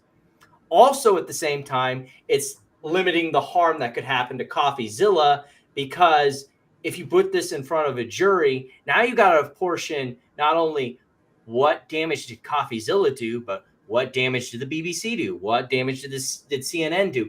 It's basically making it harder for Logan Paul to win this case. Also, he wants to bring in, where it is it?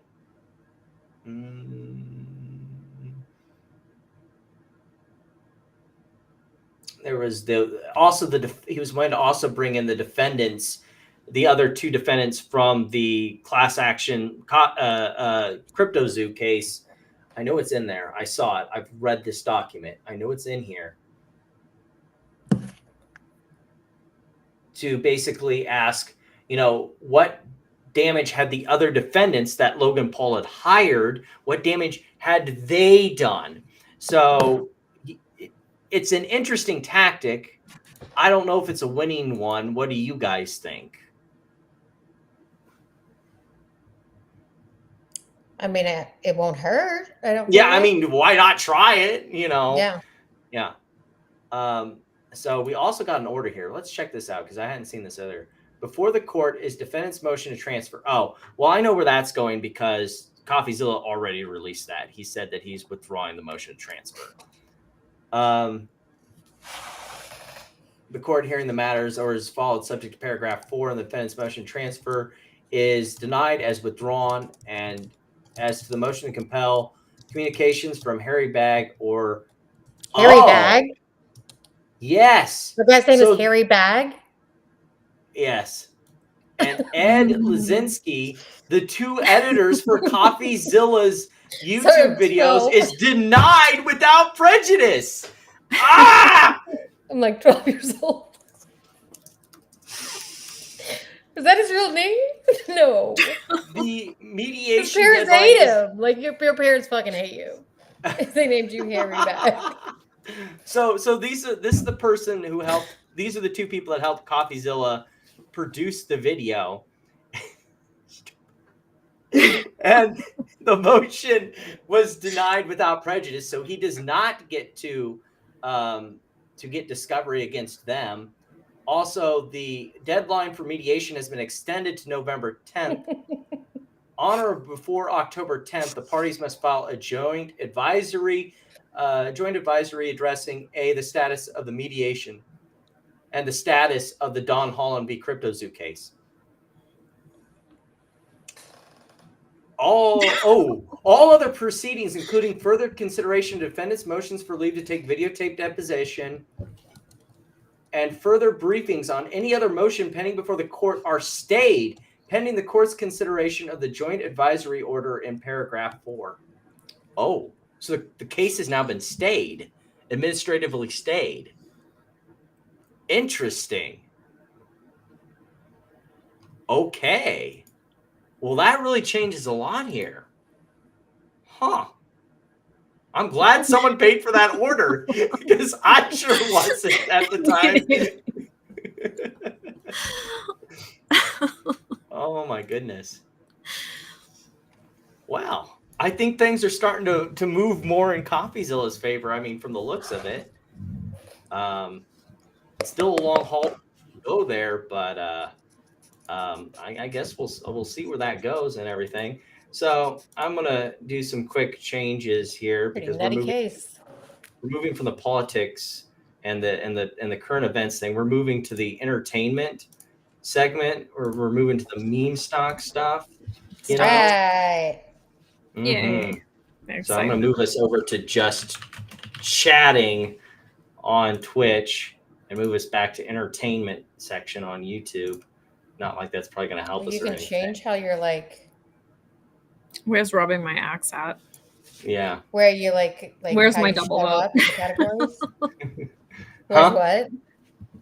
Rubbing my Where's the vote that she's Where's gonna my use to stupid win tweet of the again? week vote? Oh my god, I think I just found like the best tweet. I have a good I one. got a good one. I think it's probably not gonna win, but I like it. Oh, my axe. There you go. The vote's here. Yay! So I kind of lied. We're not totally getting away from politics. Oh boy. So Oh dear. former Former Baggy Con guest and Plute Baggy Con Fest. 3 host and all around fucking shitbag anti-Semite Ian Carroll had some big thoughts about the Charlie Kirk assassination. Clearly it was the Jews that did it. Of course it was. I personally find this one funny. Oh my god. I mean, we haven't seen them in the same room together. Just saying. Yeah, that's all I really. Oh no, that's not all I had on that. Man, that's a really embarrassing picture given the circumstances. Yeah, Mark Chahodes. I mean, Chodes. Where do you even buy shorts like that? Where? Somebody tell me where you buy shorts like that. Are you talking about Chahodes? Are you talking about a skirt? His culottes that he's wearing. Like, what does that man wear? Like, did you just give up? Like, what the fuck? He's shorting shorts. You know, we were talking last week about the Zach Morris hearing and how things are going really bad with him, and how he was having a spurg out. Well, he has definitely left the chat. Yeah, that's like peak meltdown behavior is when you those. Oh yeah.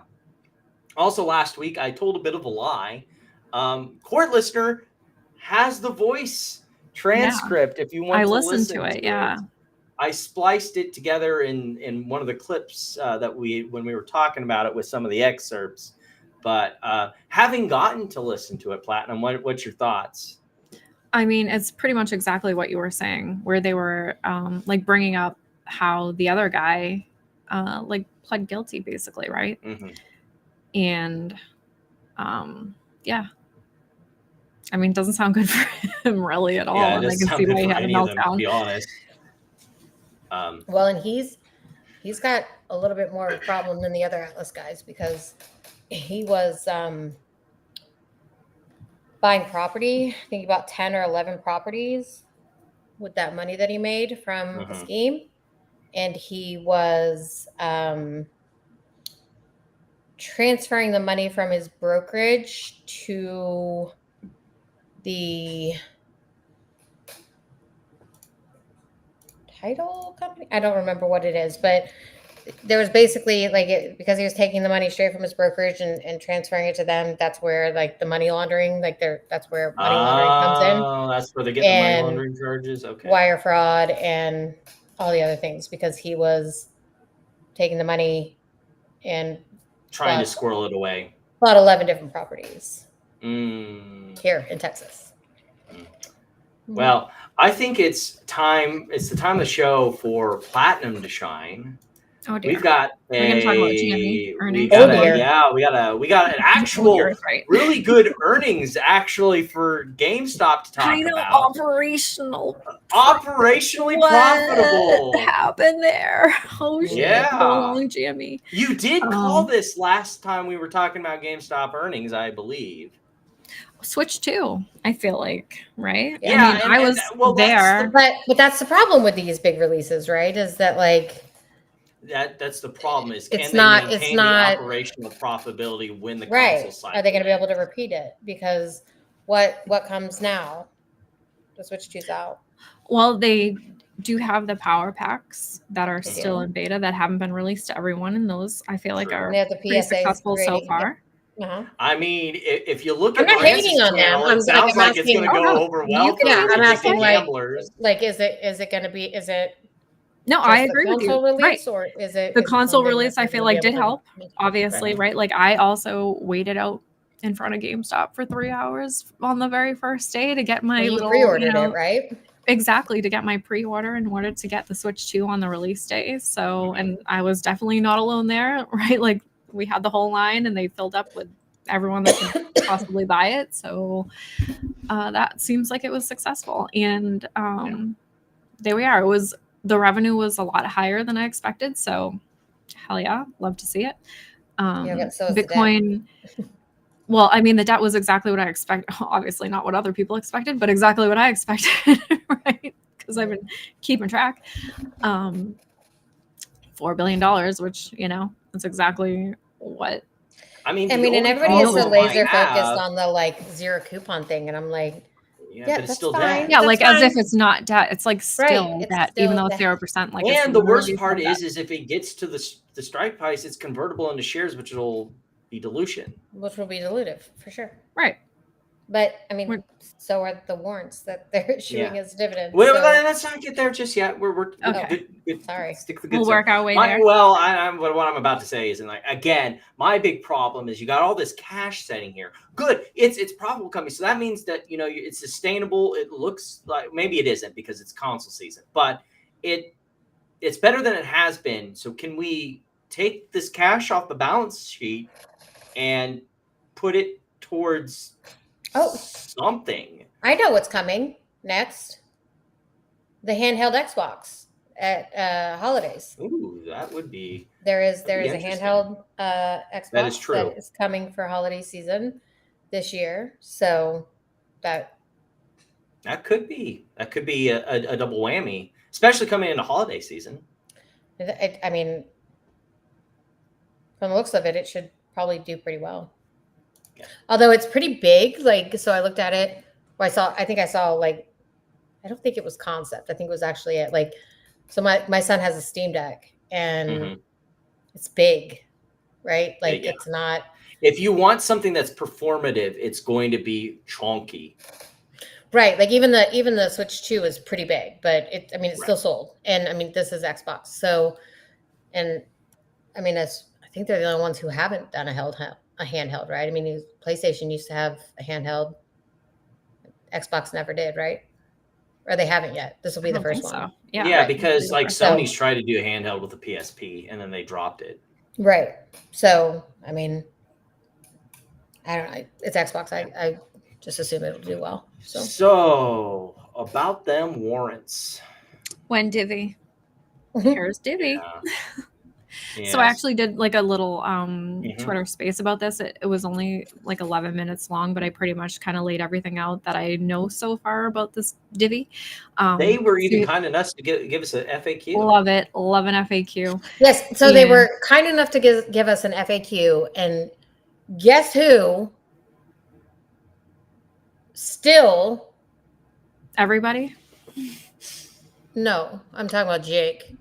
Oh, Lordy. Right. So he had I guess a mirror. I'm going to let you guys run with this while I go get a drink. Conversation with himself where he asked, a 1.5 mile long tweeted question about, I mean, what was he even talking about?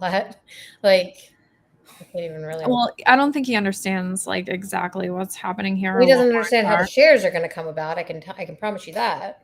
Right. And he also didn't understand like what would happen with the whole cash and lieu situation where they were like, oh my God, if they do cash and lieu, then GameStop will never get the $32, which not true. If they do cash and lieu and some of the shitty brokers, all that means is they're going to liquidate those warrants. And then whoever buys that from a brokerage that offers trading, which will be, the bigger ones like Fidelity, Schwab, Vanguard, probably E-Trade, IBKR. Like those are ones that you'll probably be able to buy them from. So then once they buy them, they'll have the opportunity to either sell them or exercise it for $32 if the stock price goes over $32, obviously. And then if they do exercise it, then the $32 goes to GameStop. And that's how it works. Right. Like, it's not like GameStop will never get the money because they're doing this cash and loot thing. No, other people in better brokerages will have the option to be able to exercise if they want to. That's how it works. Anyway, but yes, they did give us, I mean, I feel like, do you feel like they answered all the questions here with their FAQ? Almost all the questions, I think, like some of the remaining questions. Well, the thing is, so people are. It doesn't matter if they do or not. They're going to still ask questions. But well, not only that, but then you're going to get the customer service reps from like the various brokerages, some being like shittier than others, which are going to. Yeah, wasn't there some like chat stuff going around from ComputerShare? That's the other thing is the ComputerShare. People were asking ComputerShare if let me pull the that warrants would if you would be able to sell the warrants from ComputerShare, and they were trying to say no, right? Which I don't know if that's true or not, because I have read a different company who did a corporate action that gave the warrants as a dividend, and what they said in their FAQs was to that you can sell them from ComputerShare. So I emailed the contact that I know from ComputerShare and let them know what's going on. And I requested that they update, because they have GME specific FAQs on their website. And I asked them, like, can you please update your FAQs with this warrant dividend information? So hopefully they do that. Hopefully they get back to me. If they do, I'll have another space. We'll have an update show if they do.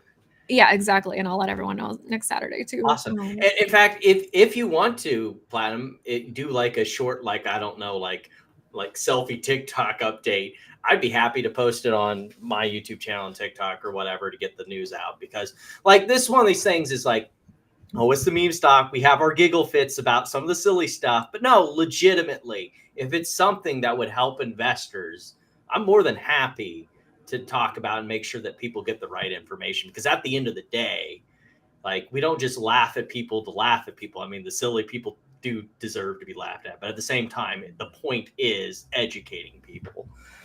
Right. And if you do have your shares direct registered, you'll definitely get them, right? So like they're not going to get cash in lieu. They'll definitely get the warrants. But I guess the question is, will you be able to sell them? And also, will you be able to exercise them? And not only that, but what is the process to exercise them? Because I know that brokerages will have different ways that they'll do it, right? Like you'll either have to do like an online form, or maybe you can't even exercise them, or maybe you'll have to fill out paperwork, right? Like everyone's going to be different. So you need to kind of ask your own brokerage, or we'll find out from ComputerShare like what the real answer is. Platinum, this is going to be you're the pop quiz. You're going to be the person who's done the most legwork on this as a GameStop shareholder. So I'm going to hit you with some lightning round things here. So I heard that if you are at a broker and you do not have your shares directly registered, you will not be getting your warrants. Incorrect. Absolutely. 100% correct. Yeah, I heard something about this, and I heard like people freaking out about it, and I'm like, what?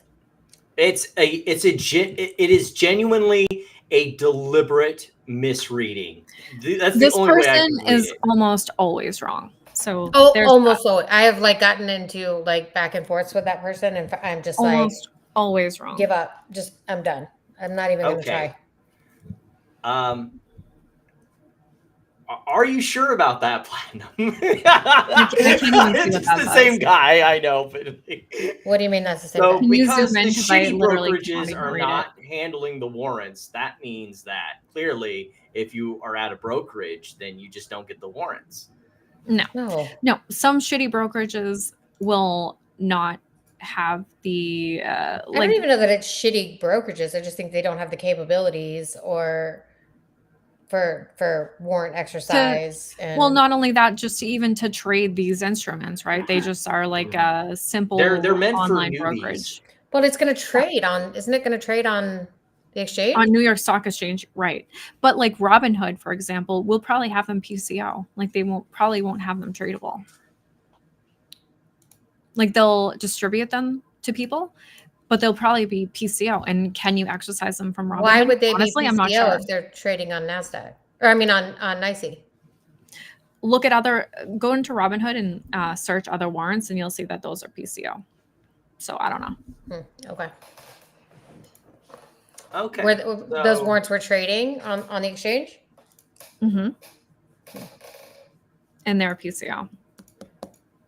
So So- I have no idea. Like I would really tell people just to contact their own brokerages in writing, right? And then get their response in writing. That's the best you can really do. And then, I mean, you're in your own self-directed brokerage. You're responsible for making knowing decisions. the tax implications. You're responsible for knowing exactly how they're going to handle it. Like this is all up to you. And if Which is a good your brokerage reason if you can't do have it, switch to Fidelity.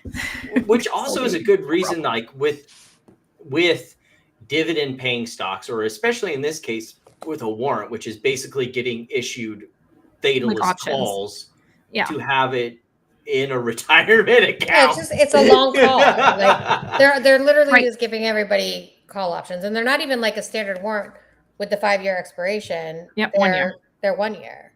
So it really, it's literally wow. literally October just like 30th, a call 2026 option. is the expiration date. Yeah. You have to buy. You have to buy shares by October 2nd in order to have settled shares on October 3rd to be able to receive the warrants. Buy a couple gimme shares. At least 10. You need to have at least 10. You have to have at least 10. Well, so I think like the more I thought about it at first, when I first heard about it, I was like, I thought people were joking when they said it. I was like, what do you mean warrants as a dividend? Are you sure? And then the more I thought about it, I actually think it's great. Like, I think it's a great thing, right? Because it will, the people who actually get them and are able to trade them, it's like free money. Like if you actually did want to trade it, it literally is free money. That's the only reason. Like, I don't know if I don't think I'd keep GameStop. I just want to kind of get the warrants. Right. Because you can get the warrants and then you could still sell the GameStop shares and still have the warrant, and you can do whatever you want with it. Like you could either sell it, or if it did go above 32, then you could exercise I also it if you think wanted because to. of the wild shenanigans that will likely happen because of meme stock shit, I smell arbitrage coming between the shares and the warrants. Maybe. Or, I mean, you never know, right? Like with GameStop, you really never know because you never know what people are going to do. And I was already saying before, like if guarantee you people will start exercising it out of the money just because like, oh, funny. You should mention that. You found my trap card. no, like, I don't think they should do it. Don't do it. You guys do not do it. But I mean, do whatever you want, but like, it makes no sense to do it financially. Can you even exercise a Yes, warrant? that's one of the FAQ questions is if you could exercise it. And it literally said that you can do it even if it's out of the money. And I was like, oh shit, we're going to see that. I told you about the arbitrage and you said no. No. Who? I told Noisy about No, like I don't think it's the same situation as Ape. I think there might be some I just meant the same shenanigans. situation in that it was dilutive and that it was going to create an arbitrage, right? Because like people, Well, I don't think it's going to create an arbitrage because of the dilution. I think it's going to create an arbitrage because there's people that are going to overprice Short the either the warrant? common share or overprice the warrant. Or both. Or both. Yeah. Yeah. and people who are short the stock are going to be short the warrants. Yeah, but they can just do cash in lieu to pay back the dividend. The whole cash in lieu thing, I think, will be like, okay, the very first day when they distribute them, that's when like the, shitty brokerages are going to liquidate them automatically. So at that point, like maybe that's a good time to buy, right? Because that's when brokerages are liquidating. So that's probably going to be right. the dip Which would force down the price of the warrant. Exactly. Potentially. That's what I'm saying. Yeah. Yeah, this is ridiculous. Okay, so you saw this, so you know, like I hadn't even. No, really I didn't even read it. see this. What is this from? It's another thing that was posted to Meltdown that was kind of. Who put this out? A double Well, speak. I don't know who put it out because you're supposed to deliberately not identify the person on Meltdown. Potential to raise Creating. significant capital if exercised, e.g., 500 million warrants at a $25 strike equals $12.5 billion. 12.5 billion. That's not right. Okay, first of all, oh my god. Well, and neither is a $25 strike. Oh yeah, Man. right. What is happening here? Okay, so this was also Nothing in good. Nothing smart.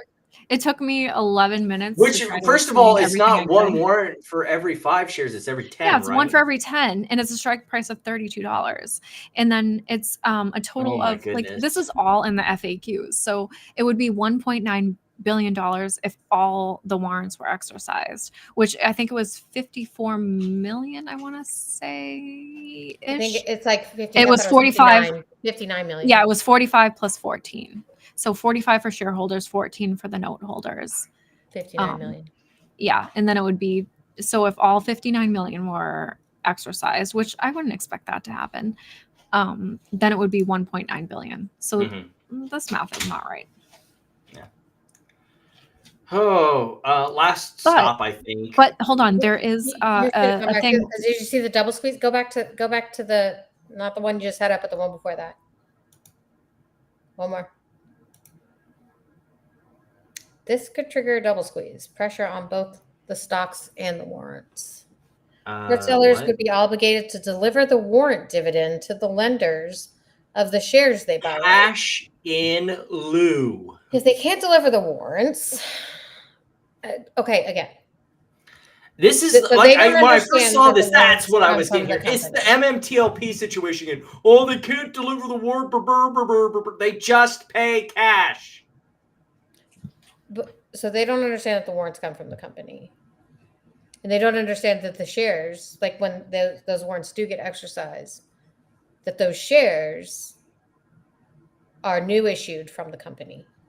Right. And that's exactly like another thing, like when I think about it more, that I love is that, if you do decide to exercise and pay the $32, it does go to the company gives you a share. So I think that's great. Right. But it's still new issued shares, right? So they're at some point, if all 59 million get exercised, they're going to have to. Right. It adds 59 million to the total outstanding Correct. shares, and then it would add 1.9 million to their treasury, asset. right? Or to their cash. But right. But so it says if they can't deliver the warrants, they might have to close their short positions by buying back shares, potentially driving up the price or having to buy warrant from you. So no, they.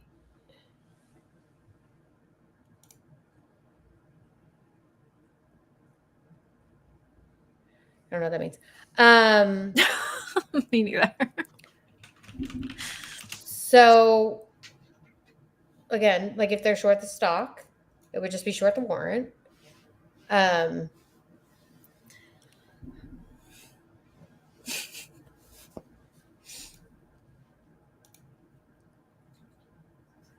Okay. Anyway, gotcha. Now I got it. Yeah, I don't know. It's just like, again, it's just like you said, it's MMTLP. Like it's the same cycle over and over and over again with these things. It is nothing like MMTLP and MMT. No, I know. I'm just saying with misunderstanding. But like the logic that goes into where these people think, oh, it's going to do magical things. Well, yeah, misunderstanding how these processes work, how shorting works, like that they can just pay for that. Like it's. I don't have time. Yeah, that's fine. Well, we can go on. We have the return we can ignore it. of the infinity pool. Oh boy.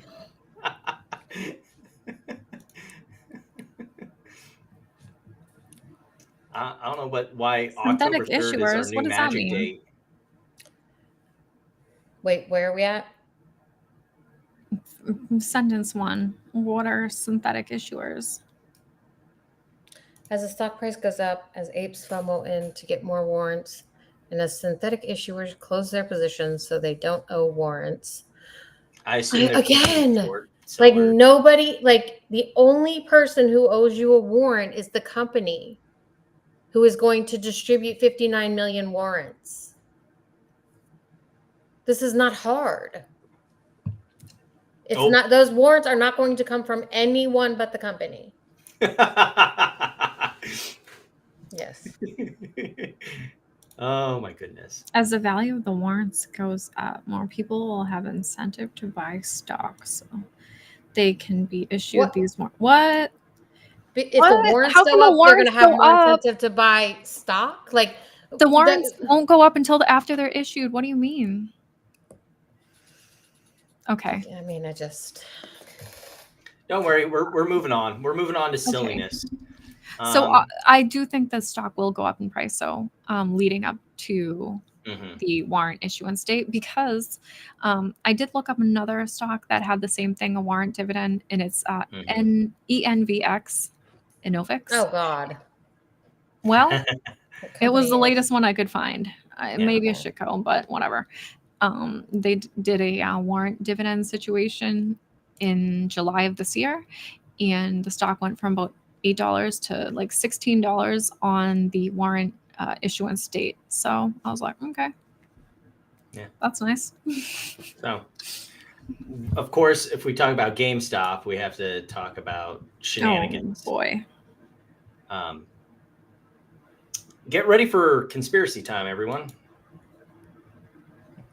Oh, wait, why are we? Oh, Let me tell you. This is actually better. Oh. Last year, during this time, I during didn't mind it the GameStop's other run, and when they popped, you guys remember it was like in June, What is this lighting? and I wasn't really live. Is this like Halloween? we'll lighting? get to why the lighting is like this in a second.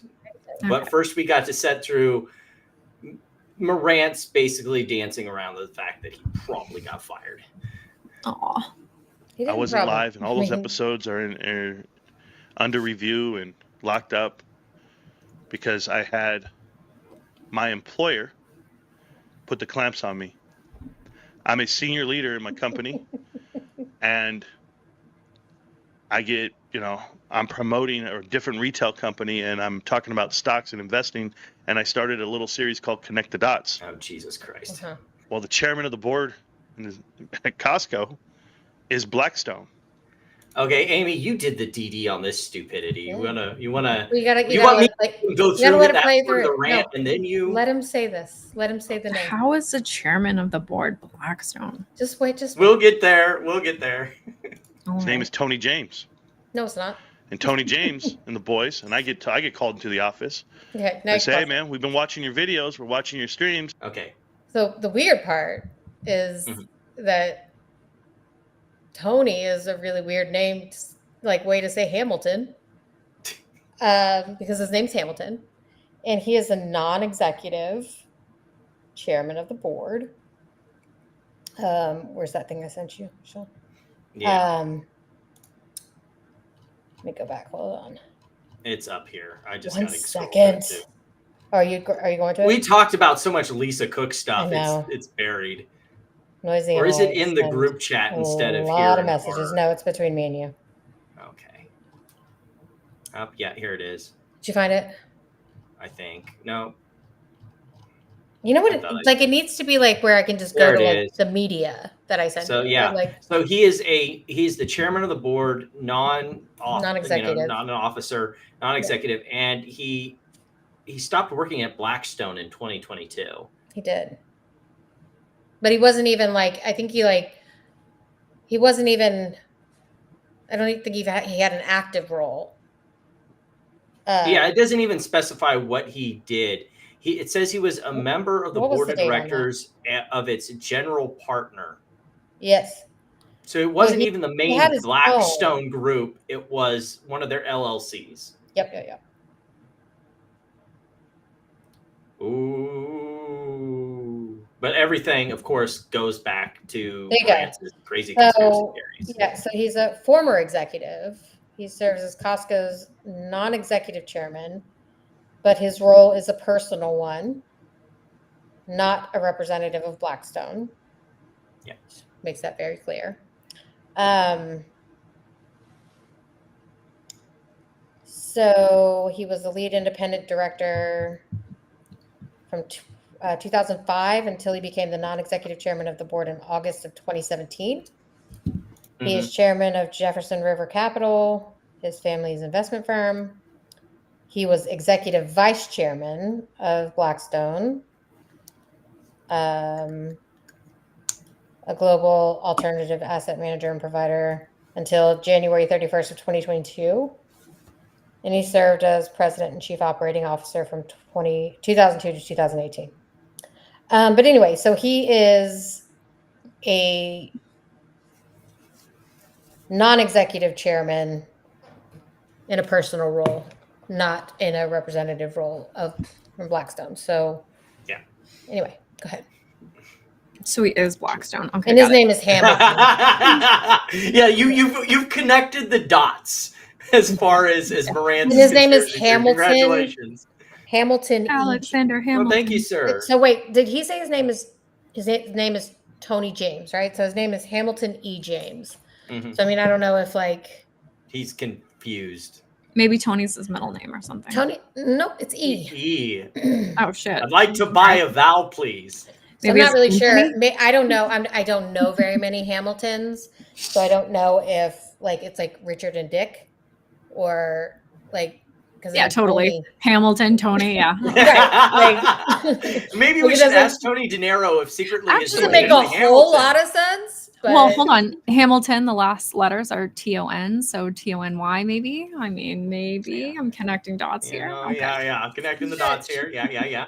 But cut it out, cut it off, or you'll never get promoted. Okay.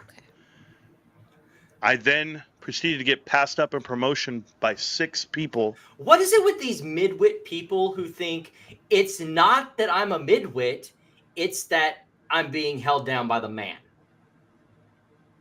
It's just, it feels better. It's like John Hartranett has this. You know what? Let's try to find something positive to say.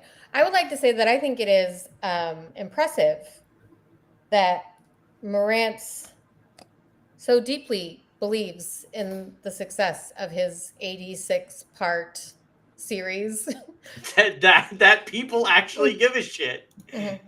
Yeah, all right. Well, in that case, I appreciate his like Halloween lighting. 'Tis the season. Well, we'll tell you why that is in a minute. We're getting to the end of September. We're getting there. I do. I would like to congratulate him on that. Mm-hmm. Okay. 6 of my peers. So while they put the clamps on me and what I could do, they then went ahead. Wasn't he already a manager? Yeah, they did not give you a cease and desist letter. What do we think the vertical is? What do we think the vertical is? Like he was already a manager, right? Yeah. Like a store manager. So the district manager would be next. Okay. Which I thought he like kind of was like some sort of like district thing, but I don't know. And I had to put my whole channel on private while they reviewed it. Since that moment, I've been planning to do that. When did he do that? When did he put his channel on private?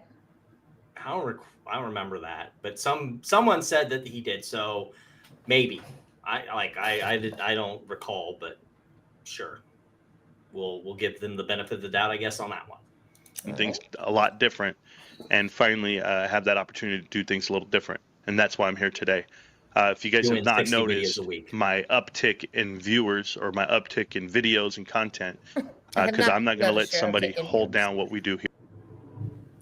Yeah, he did 30 this week, so he's tamping it down. But wow, what's the but without a doubt, huh? Is there an uptick in viewers? I don't know about an uptick in viewers, but I mean, if you make a bunch of videos, yeah, you might see an uptick in views because you're just, mass producing videos. Yeah. Okay. Well, it's also GME earnings week, right? Yeah. That's true. I was called in and I was told that the people on the board of directors were watching and they didn't like. You have no idea, Sarah. We're about to go down a rabbit hole from hell. Oh, dear. Like what I was doing. Look, okay. Instead of saying that he didn't receive a cease and desist, like, I mean, he clearly doesn't work there anymore. So, like, why don't you just post your cease and desist? Yeah. Show. I mean, like, if you're gonna come on and tell everyone that this is what happened and that Hamilton, Edward, Tony James sent you a cease and desist, like, you're already like exposing it. So, like. Show us. Just show it. Yeah, if it right? exists. Like, yeah. Yeah. Just show it. Unless it doesn't exist. Like I'm not jumping straight to what like I want to say is the conclusion. This is growth. So,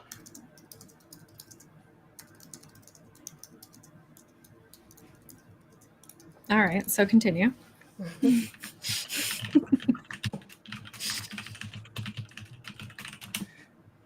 So this next one is a little interesting. Let's go. My twin brother is not a good person.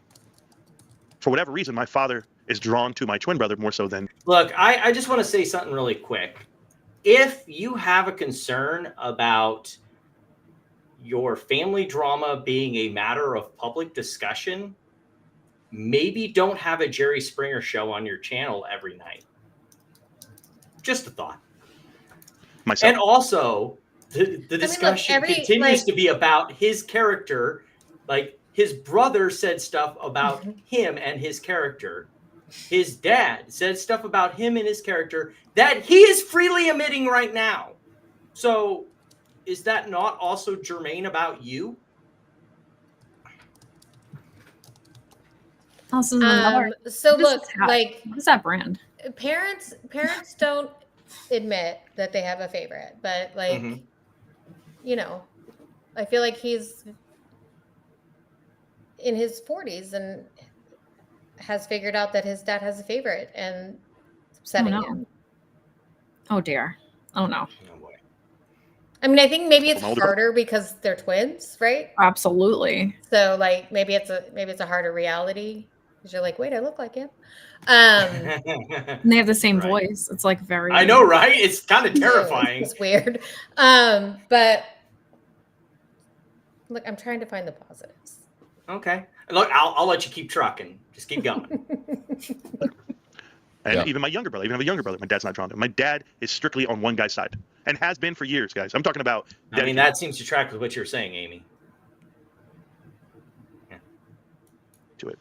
So recently, my dad goes out and hangs out with my twin brother, and drives his Corvette. Sees he has $1 million. Sees he's making all this TikTok money, and he comes and he looks at me, and he says, and when he got back, he said, "Hey, why don't you have all that? You know, you could talk about other topics, and then you could become what he is." And I said, "Well, that's not who I am. That doesn't interest me." I said, "If money's all you've got, you're broke." I literally said that. Yeah, dude, true that. And then, remember, that guy's single. That guy has no kids living with him. That guy's never. I can see both sides of this argument actually on this one. I can understand the dad's concern, but at the same time, I can respect the "I'm happy who I am" kind of thing. You know what I'm saying?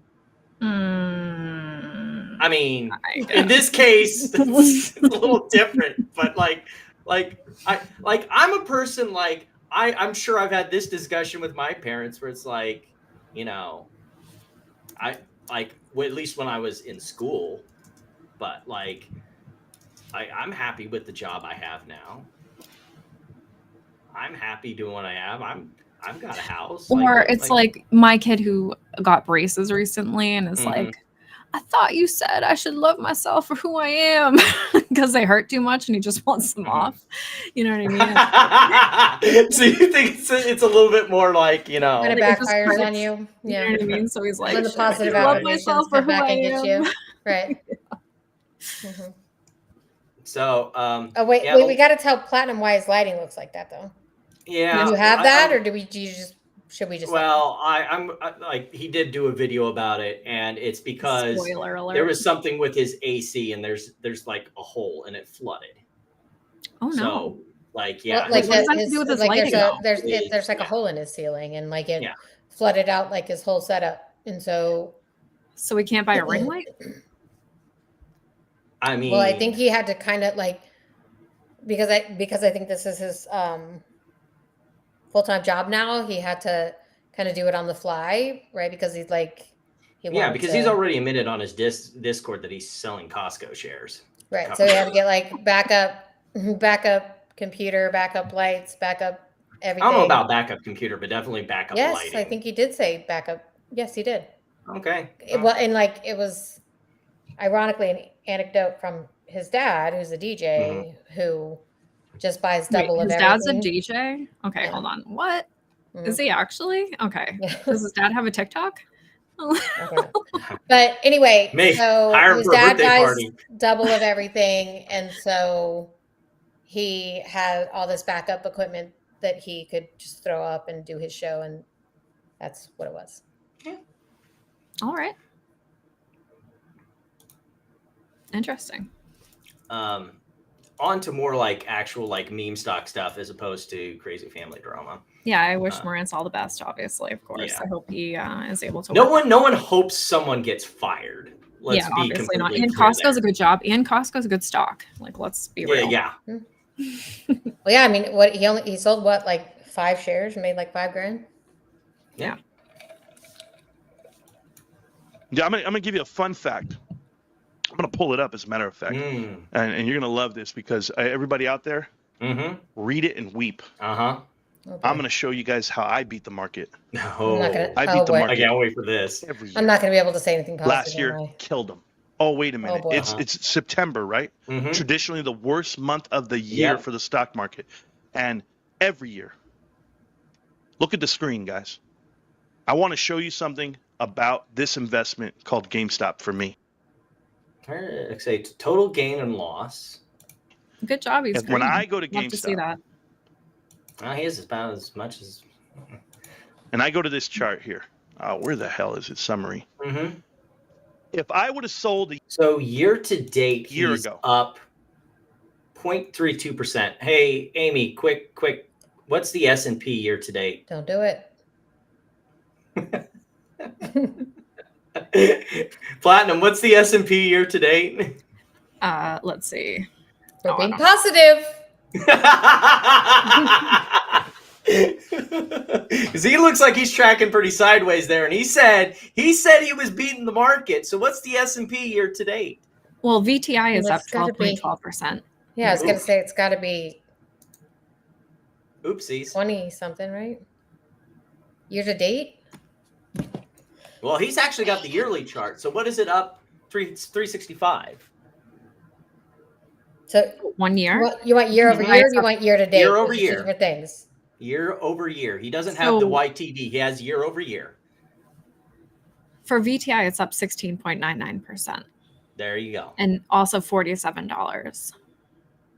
All right. It's $324.31. So what I'm hearing is Morantz is not beating the market. So 2%. I mean, he's still green for the year. 17.0. I like finding the S&P. positive. What did you He say is green VTI for the is? year, but he sure as shit ain't beating the market. What'd you say VTI is? VTI is up 16.99. Yeah, so S&P is 17.03% year over year. There you go. Well, that's from Market Watch, 17.67%. Well, let's call it 18%. Yeah. But that's fine. I just like to show VTI. Guys, did you see this press release by the SEC? I did see that. Are you taking the same conclusion from it that Ham Short Killer is? Absolutely not. It's the opposite. Isn't it always? Isn't it always?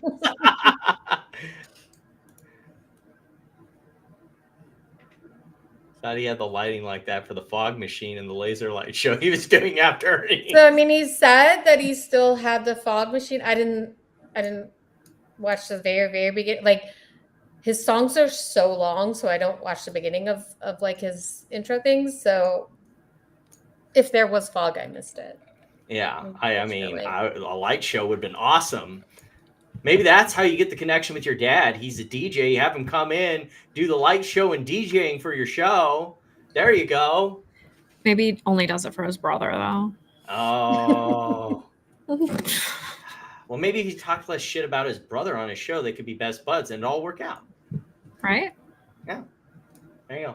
Yeah, but like this SEC fraud thing, I guarantee you, absolutely guarantee you, it's about finding shit codes and crushing them like the fraudy scams that they are. Which good, because last show we were talking about all the China pump and dumps. Cross border. So what is that? China pump and dumps. Oh, okay. I mean, that's good. Speaking of the SEC, oh my goodness, I plan on sending an email. I have what I'm going to write up about. But I guarantee you, this comment section is trash. One man well said here for the Becky comments. Yeah, I mean, who was that one MMTLP? Oh, was it Trevor that like she put out something like this, and he like sent the emails with like the tracking to like see if they opened it, right, or how many people have viewed it. Mm-hmm. And he sent like 2 different emails. He sent one MMTLP email, and then he sent one not MMTLP email, and like the not MMTLP email got read by like opened. 40, like by 40 people. Or it had been opened. You know you've burnt the bridges when like they see it and they're like, nah, we're gonna leave that. I probably unread. received that differently than he meant it. We're gonna leave that one on unread. Yeah. Probably automatically goes in their spam. Right. I wouldn't be surprised. They have it like After like all on the shit like they on pulled. X where you can block certain words you don't want to see come up. They're just like, right. Let's don't show me any of those emails, okay, guys? I don't know what's going on with this. I just happened to Oh see my it. God. Oh God, bless America. Immediately my Flat brain night. went, this is fucking stupid. What are they getting wrong? Yeah, me and Amy talked Right, about so I this think earlier. we figured it is out. so But stupid. like I was reading it last night, and I sent it to Platt, and then Yeah, and I was reading trying to and not I was read it like- last night. I was like trying to decipher. Yeah, I think we deciphered it this morning, though. I think we figured it out this morning, but last night All right, so I'll let you guys explain it. Take it away. Brain power for it. So there were options when they did this, like the PRL thing and the August 2023. so there was an options chain that included leaps, right? 2 years out. So Yep.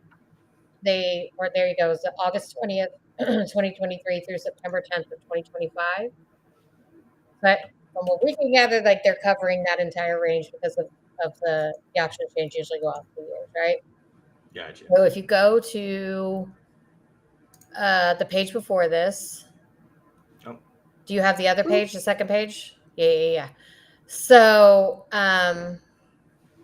right there, now that so they tell you how they figured out the cash equivalent. It was because it was trading at 27 cents, right? Or 0.227. So Hold this on, is now let me that show you something else too. So yeah, Okay. and that equates to $22.70. Oh, now we can zoom in on it. Yes, go. Well, because I saw some people saying, like, who could have seen this coming? Well, this was the OCC memo from August 23rd. This is the original one. Right. This one shows you where they're telling everybody. They're saying that there's a distribution and blah, blah, blah. That there's going to be a delayed settlement for those with the GNS1. Subject to delayed settlement until the cash value equivalent is determined. It says, once determined, the cash equivalent of the option deliverable will remain fixed and will not vary with price changes of any security. Okay, but wait. OCC will require put exercisers and call assignees to deliver the appropriate cash amount. So this, again, was in August of 2023. So you could have seen it coming 2 years away if you had originally read this very first OCC memo. Now, the one that we're seeing so these now, are options from 2 years ago. Literally, well, yes. No, not necessarily, because if you go out 2 years, right? Because an options chain usually goes out 2 years, so it would be for current as well. Mm-hmm. Well, only until September 10th. Yeah, right. Which has passed, right? So yes, the ones. But here's like the important part of this. If you go back to the current one, go back to the current one because or Platts, it's all both right there. Right? Yeah, it's all the same shit. It's for call assignees or put exercisers or put exercisers. Those are the only people that are gonna get this. The cash. Yes. Or and they think it's everybody. Well, I think so. So from what I've read, and like I can pull up some of the things that I've read. They're not getting the cash; they have to deliver the cash. That's what it is. Oh wait, so they have to pay the what? Yeah. So hold on, let me show you mine again because this is you've got the one that can actually zoom in. There we go. Yep. OCC will require put exercisers and call assignees to deliver the appropriate cash. To deliver the which is probably nobody, right? Like who exercises these GNS options? anybody. What is even the market for that? Does someone have like the most recent like open interest? No. On these? Well, so okay. I could look, but the put exercise. I don't feel like looking right now. Right. Yeah.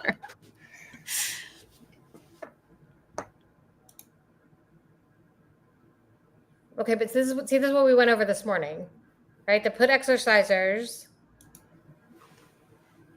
and the call assignees, which means that they. So the put exercisers These are are the ones who sold shares, right? And then the call assignees are the ones who sold the calls. Yeah, because like if you're assigned the shares, it's because you sold the call and the call got exercised. Right? Require the put exercisers. So the people. Well, remember that's what I was asking this morning. And the people who bought the puts who would be able to exercise would be the put exercisees, and the call assignees. That would be the sellers. People right who would get assigned would be the sellers. That would be the option. So only those two parties. So it wouldn't have to people deliver who bought the cash. calls, and it wouldn't affect people who sold calls. I mean, sold puts. Right. It would only be the ones who exercise them. That's it. Well, the call, it wouldn't be the ones who exercised, it'd be the ones who assigned. So the sellers. Well, after the exercising, right? The sellers, like after right? someone else that's who exercised. gets assigned calls is the seller. Basically on But a put exerciser. Put exerciser would be the person who bought the put. Right. And they're going to have to deliver the cash, apparently, to whoever sold the put. Which is probably like, this will probably not affect anyone, really. Because these are like 2-year-old puts and calls. That's what I'm saying. That had to be exercised already, like way before today. So the people who were long puts and short calls have to. At the end of the day, this is something that will not affect. Right, but no, I just want to make let's put it into easier terms. So the people who were long puts and short calls would be who have to deliver the cash amount. You were long the puts. And it would be a cash transaction. Oh, and exercise them. Sorry. And okay, it's I was like, cash that doesn't make sense. transaction from options from 2 years ago, which is going to have no effect on the market. None. Well, yeah, because the 0.227 would be added to, right? Because in that thing it says that they were adding 0.227 to the price of GNS, so that's why. Okay, but they would have had to exercise the put. Mm-hmm. Or been assigned the shares, which is going to be almost nobody. But here's what they think. Here's what I gather that they think. That the price of the option is going to be $22.70. Not happening. No. That's what I gather. Because like I literally read a tweet from somebody that said, I'm going to read the tweet because it's... do we really? Well, basically what he says is that out of the money options will now be in the money, which makes me think he thinks that it's going to affect the option price. Good for him. Incorrect. Not affecting any options. Well, what's going to happen now is that they're going to be in for a really big letdown, which is going to spawn the price going back down because that whole announcement caused the price to go back over $1. No, people were buying because they thought they were bullish, and it's going to probably retrace. No. When the money doesn't just magically show up, the $2,270 I think they're going to get, they're just going to spawn all new conspiracy theories, right? Because MMTLP went through those OCC memos for Torch, and they're now on something called Metatron. So, like, I can't wait. I can't wait to see where this goes. Yeah. I looked into Metatron, by the way. I don't. Did you? I did. Yeah, I pulled up their financials. Is it the Archangel that I sent in the group message or no? Oh, I don't know what you're talking about, but I did pull up their financials. Guess how much cash they have assets? $37. $48. Yep. Oh, so close. Guess how much revenue they had for so far this year? 1,320. Oh my God, 1,200. Yes. Nice. So, have you guys gotten the chance to actually read this report? Because I see Yes. some people. Not only did I read the report, but I also tagged. Do you have the report? We can have a discussion rather than me flipping through tweets. It's like 26 unpaid pages research with no consideration. Well, we don't have to go through everything, but you can highlight the stuff that you think is, because there's some silly stuff in there right here. Some what is silly Kingswood Capital Partners? Stuff. I didn't hear about it until this dropped either, but apparently it's a thing. Who is it? Hold on. Let's find out. So they're let me find it. Hold on. This was a couple days ago. Have you already looked into who they are? Yes. Okay. Cool. You can show us that DD. Awesome. Amazing. Yes, we got DD. Look at Platinum being the A+ student that she is. I tagged this guy because he's really good at this biopharma stuff, right? He's great. And so I was like, check this out, because this is the whole report here. And he says, page 26 is hilarious. These models appear to have zero understanding of clinical trial costs and timeline. The year one launch at over $200 million revenue for $5 million cost of sales. Absolute fantasy report. 50% discount for a drug barely through phase 1 is laughable, and the analyst even says so. The simple math of 67%. Wait. They admit that their own analysis is kind of fucking dumb? Well, this is who did it right here. Oh. Okay. Let's see. It seems like they may have looked up the average follow-up period for common MS clinical trial endpoints, then just assumed enrollment can occur instantaneously, and data analysis happens same day. Phase 2 to phase 3 trials, design and approval is also something that happens in the same week, I guess. Are they on Twitter at all? I would love to find out the thought process. And then he found them here, but then he didn't really want to like bother them outside of Twitter, so that sort of ended it there. But that's the analyst coverage on quantum. Yeah, there were some interesting assumptions here that I did see, like this one about the whole, apparently they valued Unbuzzed at 10 million, which is 4x higher than the company's own optimistic forecasts for. Wow. So that's interesting. Of course, we've got the whole, is this their projections, I guess? And how ridiculous. Is this just for Unbuzzed? What? Here is the forecast. QNTM not doing 800 million in revenue. They're clearly not doing 16 of sales marketing. Whoever did this has no real world business experience. So okay, Tigger is 16. Okay, so I think Tigger could actually do a better report. 16 years old? I think so. Yeah, it's his dog. Yeah. Oh, I thought you were talking about Winnie the Pooh. No. Like, I think he's older than 16. But yeah, I figure that, we've talked about QNTM. What do you guys think we're transitioning to next? I don't know. Kevin Malone nonsense. Kevin Maloney baloney. Absolutely. Oh, jabroni. Kevin Maloney baloney jabroni. Wait, what is it? Kevin Malone said he bought calls. Jimmy, here's further proof that Kevin Malone is. Wait, can you scroll up? What kind of like? He really did buy calls last week. It's a screen cap. Oh, okay. But, he couldn't have bought them because they'd be more expensive and he would have gotten vol crushed. He was probably talking about buying calls and then exercising them. And I'm guessing that's why this response is that will cost more than simply buying shares at the market price. That's true. Yeah. Well, I mean, the IV must have been jacked. It wasn't even really high before earnings. It was like pretty low. The IV on calls wasn't high? Yeah, it wasn't really high. It was super low. Really interesting, especially considering the outcome. Yeah. I mean, usually, now I've noticed that like there's new meme stocks, which is why we've been trying to follow some, but some of the old ones, like like AMC's last earnings, I thought there was going to be a huge run up into that because there always is. And you short the shit out of it because it's going to retrace. And it didn't actually happen. Like a lot of these like OG meme stocks, the vol is dead in them.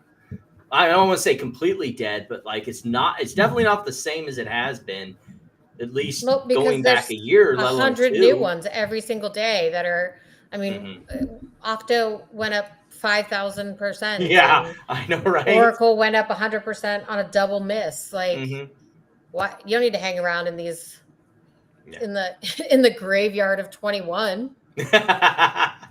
Yeah, well, I mean, if you did, you might actually be seeing some results here. Given I'm talking about GameStop, but I did buy calls. What did they close before earnings and made a little bit of money. And then last earnings, I bought puts, right? Because I had a feeling they were going to dilute again the way they did last time, and I had a feeling the switch and they didn't even dilute this time. Really it was kind of a sneaky dilution. Well, what did it close? I can even call it. Yeah. What did it close that Friday? Oh, I don't know. 20. I think it was under 25. Yeah. I don't know. Let me check. Much. They closed it. Just under 25 at 24.93. Exactly. Yeah. So it didn't have like a huge run after earnings. Nope, but it did go up instead of down. Yeah. Well, it did have a run up in after hours, and then it kind of unwound. It finished, I think, after earnings still up. I think it'll slowly continue to go up. This is my opinion only, but I think it will continue going up until October 2nd. That's what I think. When you get the warrant distribution. Well, that's when you have to buy in order. Exactly. So it's like a normal dividend stock where until you get to X divvy, it's gonna drift right. up. October 3rd is X divvy. You're gonna have the sell off. Okay, right. I get what you're saying. Yeah, because then they're distributing on October 7th, right? Well, sometime after October 7th is what they said. Yeah. Okay. So this one is quite the rabbit hole. Oh my God. This is so funny. This is funny. So first of all, he says that he was an OG GME person, but he didn't found Malone Wealth until after the run-up on March of 21. In fact, I mean, the mods that come out, second run-up. Dead. He also admitted during PulteCon that he top-ticked. He was not a fucking OG. He bought near the top of the run-up. He admits as much. He couches it by saying, "Oh, I was an OG GameStop guy," and then makes it definitely sound like he top-ticked and burned his clients. Where have we heard that before? Quantum. Then, if you actually go down here, first of all, this meme, A grade. Oh my God. Perfect. Who made that name well? Stolen Valor. Oh my God, he made that. Then we get Roach from Meltdown saying, Meltdown on here. First post that mentions Malone was March 1st of 2023, which is when his fund opened. So he's definitely not an OG. And then Super Stonk Mod here, we banned him June of last year. He was very late to the game, and he had the mod team verify who he was March of 23. An OG, he is not. Oops. Yep. Kevin Malone bringing together Meltdown and Super Stonk. He has magical powers. Also, I get the feeling his supposed Basher's Ball has been canceled. Oh, it was never going to happen in the first place. Yeah. He was never going to block all the, shills, aka the people who ask real questions. But what do you guys think is more funny than Kevin Malone continuing to be a lying piece of shit? The fact that he has 30% of quantum shares locked up with his clients' money. And that is a good one. I was looking for a transition to a new topic, though. No, there's so many. Can you give a hint? He's part of the same Pulte circle. Is it the Bear Trap? No. Part of the same Pulte circle? Mm-hmm. I would use a different circle, but to give away who it is. How about PPSeeds Road to Damascus moment? I have seen Jesus Christ, and he guides me with the guiding light. Oh my God. Yeah. But like, Just if you read remember- what like is actually happening here, it's actually kind of sad, right? Meeting with What people is? tomorrow to fire sell my house. We won. How is that sad?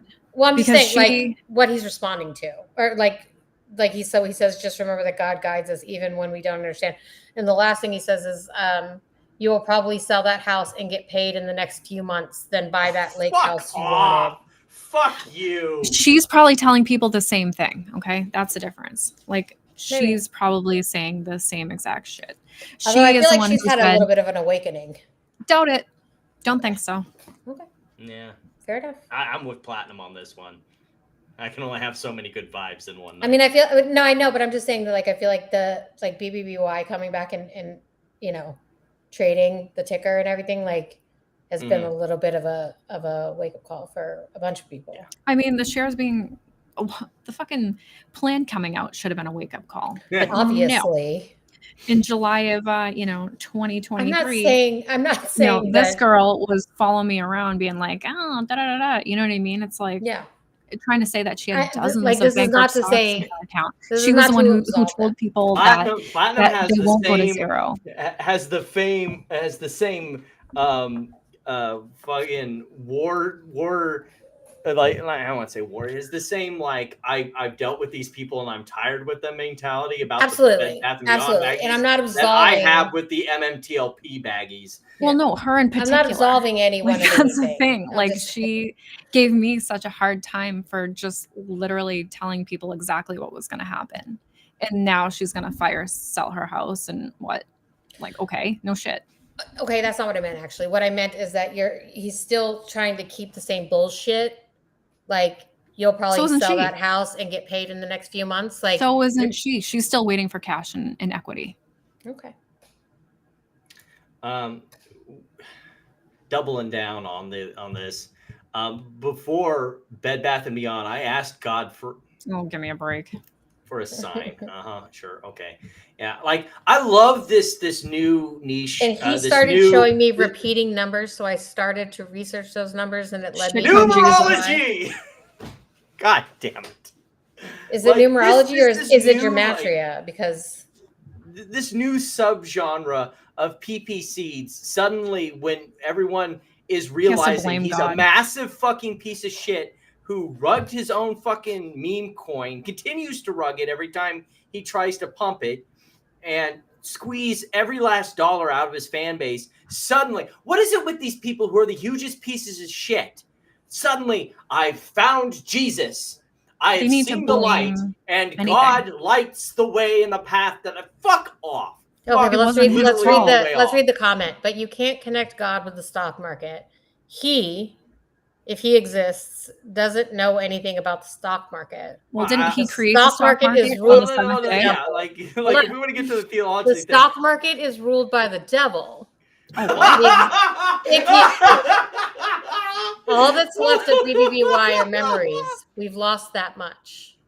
Oh my goodness, that went a place I was not expecting. But what? All right.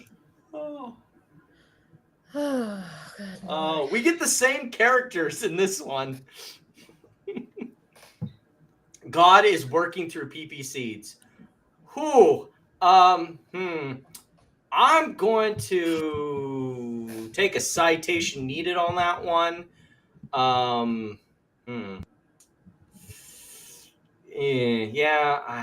Just not buying that you're the Messiah there, dude. It's weird that God didn't come around until after the shares were gone. Why? I know, right? What do you have with this God in your posts? Though they must be really working overtime because I have some of that. Is up 40% since the ticker changed. I bought some before the ticker changed. So I told you guys it was gonna go up. Why couldn't this have happened when fucking Bed Bath started cavorting with Kirkland's and I was holding it? Because they needed the ticker. The ticker was preserved for us. No, they needed the stank to go off the ticker. The taint. The stank. Well, they clearly didn't wash it off. No, I'm saying like that's why it was probably good that he waited. It was good that he waited. I agree. Kind of like in the same case that it was good that Rory and Kitty waited to come back. That deprivation in time created a new all-time low. Did it? Yeah, I mean the stock was. He won't be back again. I can promise you that. We'll see. Diminishing returns, of course not. We'll Platinum, see. the heat that he caught for that little. Did he really didn't catch any heat last though? time? Yes, he did. Really? Literally 0 heat last time. Did he? 0. I mean, he set up scheduled tweets to go out. What's he gonna do? Be like, I planned it. They were literally scheduled tweets, right? Like, can't It get was them there. obviously planned, but you'd have to prove intentionality and a bunch of other things, and you're just not going to do that. Also, can't do free it. speech gives them a lot of hiding room. And the SEC is. Yeah, You know? the SEC definitely doesn't give a shit now. If he's going to come back, he needs to do it in the next 4 years. No one's going to give a fuck. Exactly. Oh, couldn't go a show. You don't keep pushing that.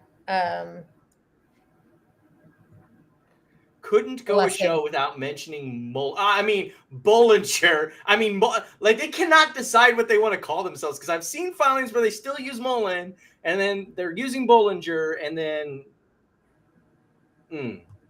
I don't.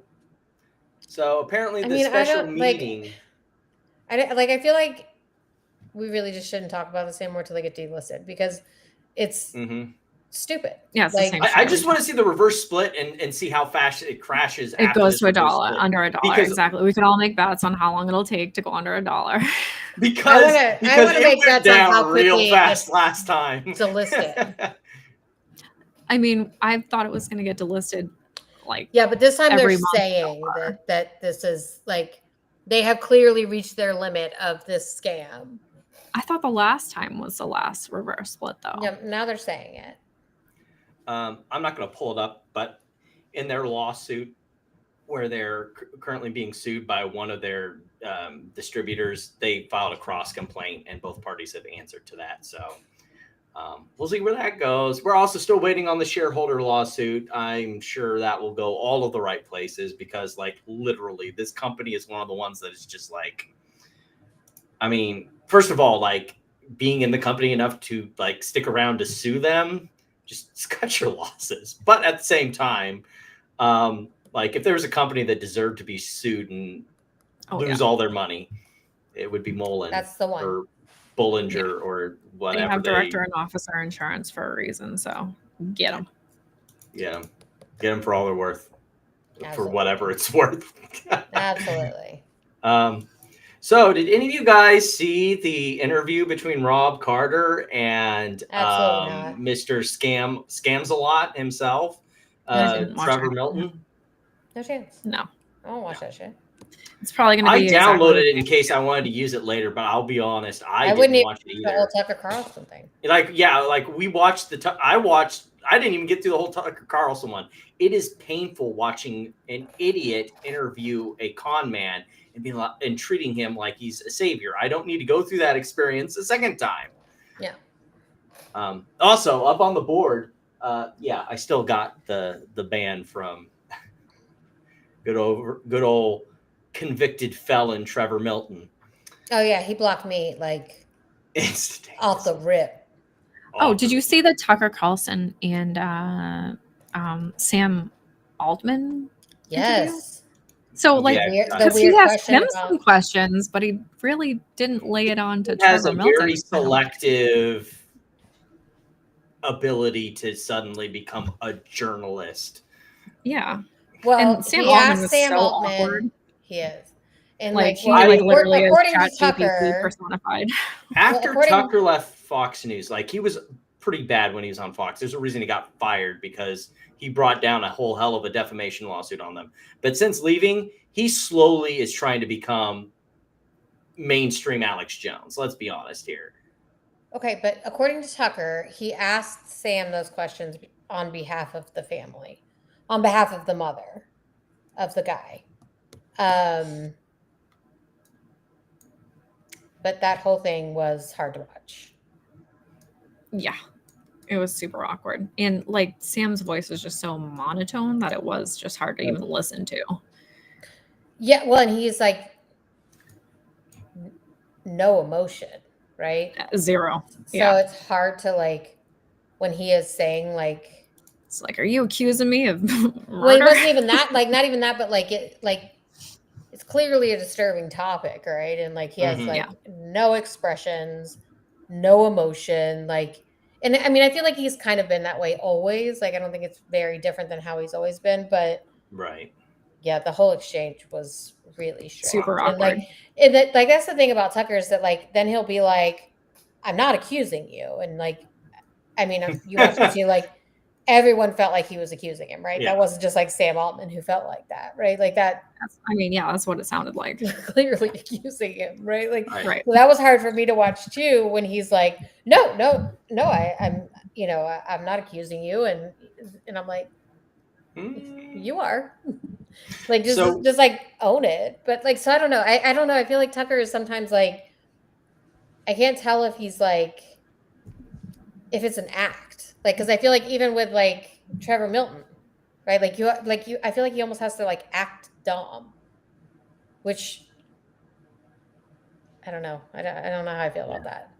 Like when he was like, I don't even know about Nate Anderson. I just Googled him kind of thing. And I'm like, what kind of journalist doesn't do a little bit of research before they interview somebody, right? And like, but then he has fully looked at this guy's like the police reports for this guy's murder, and he's questioning or suicide or whichever it is. He clearly looked at that and he spoke to the mother. There's and a definition for that. There's a word for there's two words for that. It's called I completely lost it. So we're like, well, it's not hypocritical. Willful ignorance. There we go. Willful ignorance. Or like it's so scripted, right? Yeah. Like for somebody who acts like, oh, I'm just sitting down with these folks and we're just having a conversation, and like it doesn't feel like all that. Put on. It's all a facade. Yeah.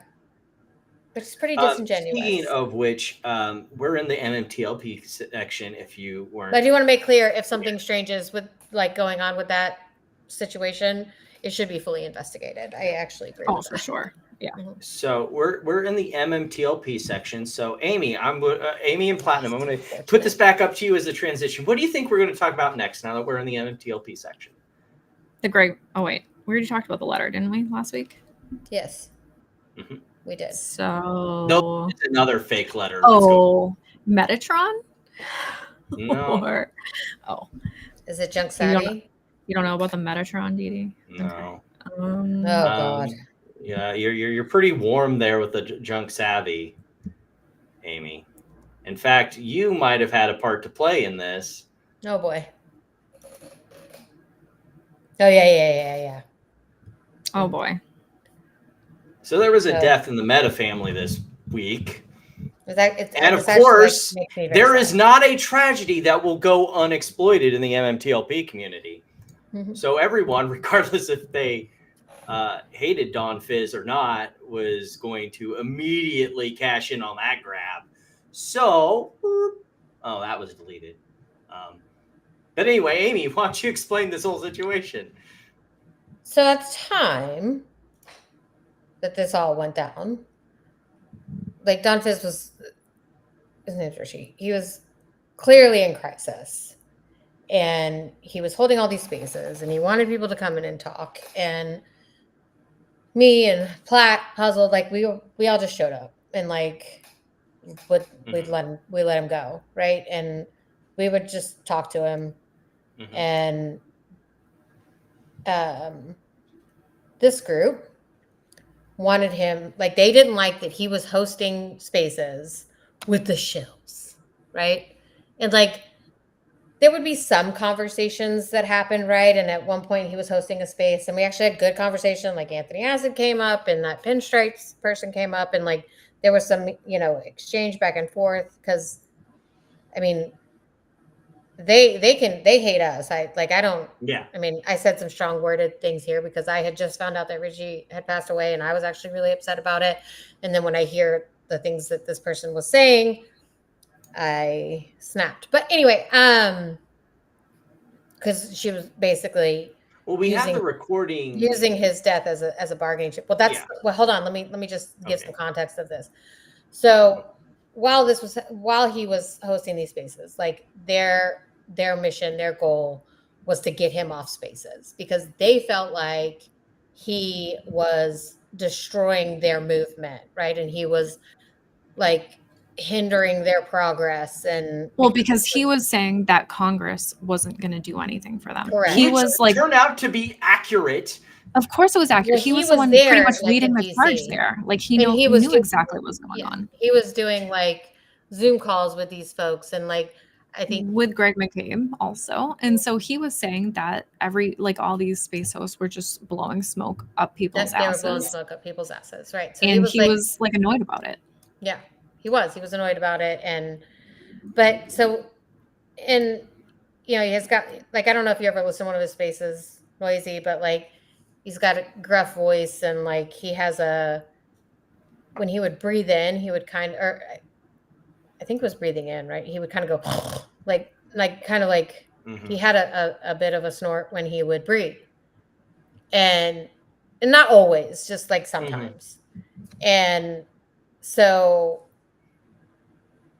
in my opinion, the Porky Pig thing is talking about that. Yeah. And so Jonna was apparently a pretty big part of getting him.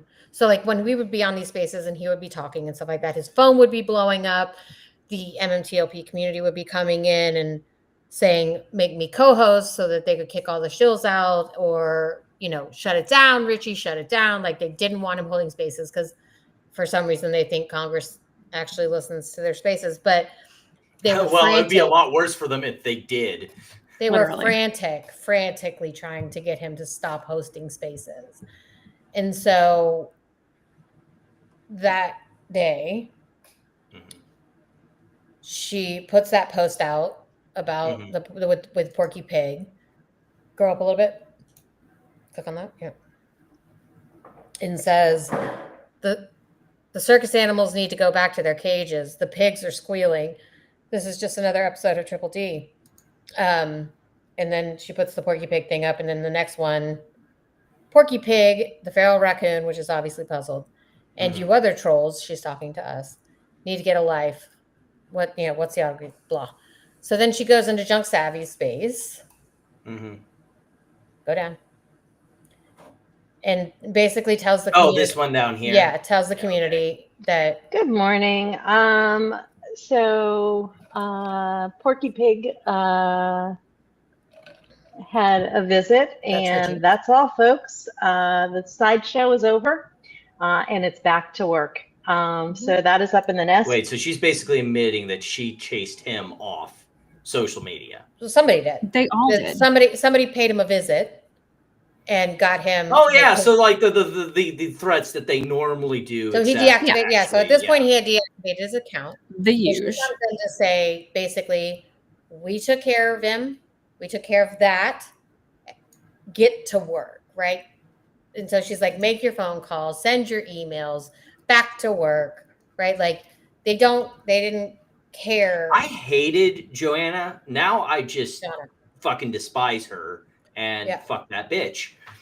And we were like, sometimes the conversation would drift into like, so I think really for Rich, like he sacrificed a lot for this community. He sacrificed his family.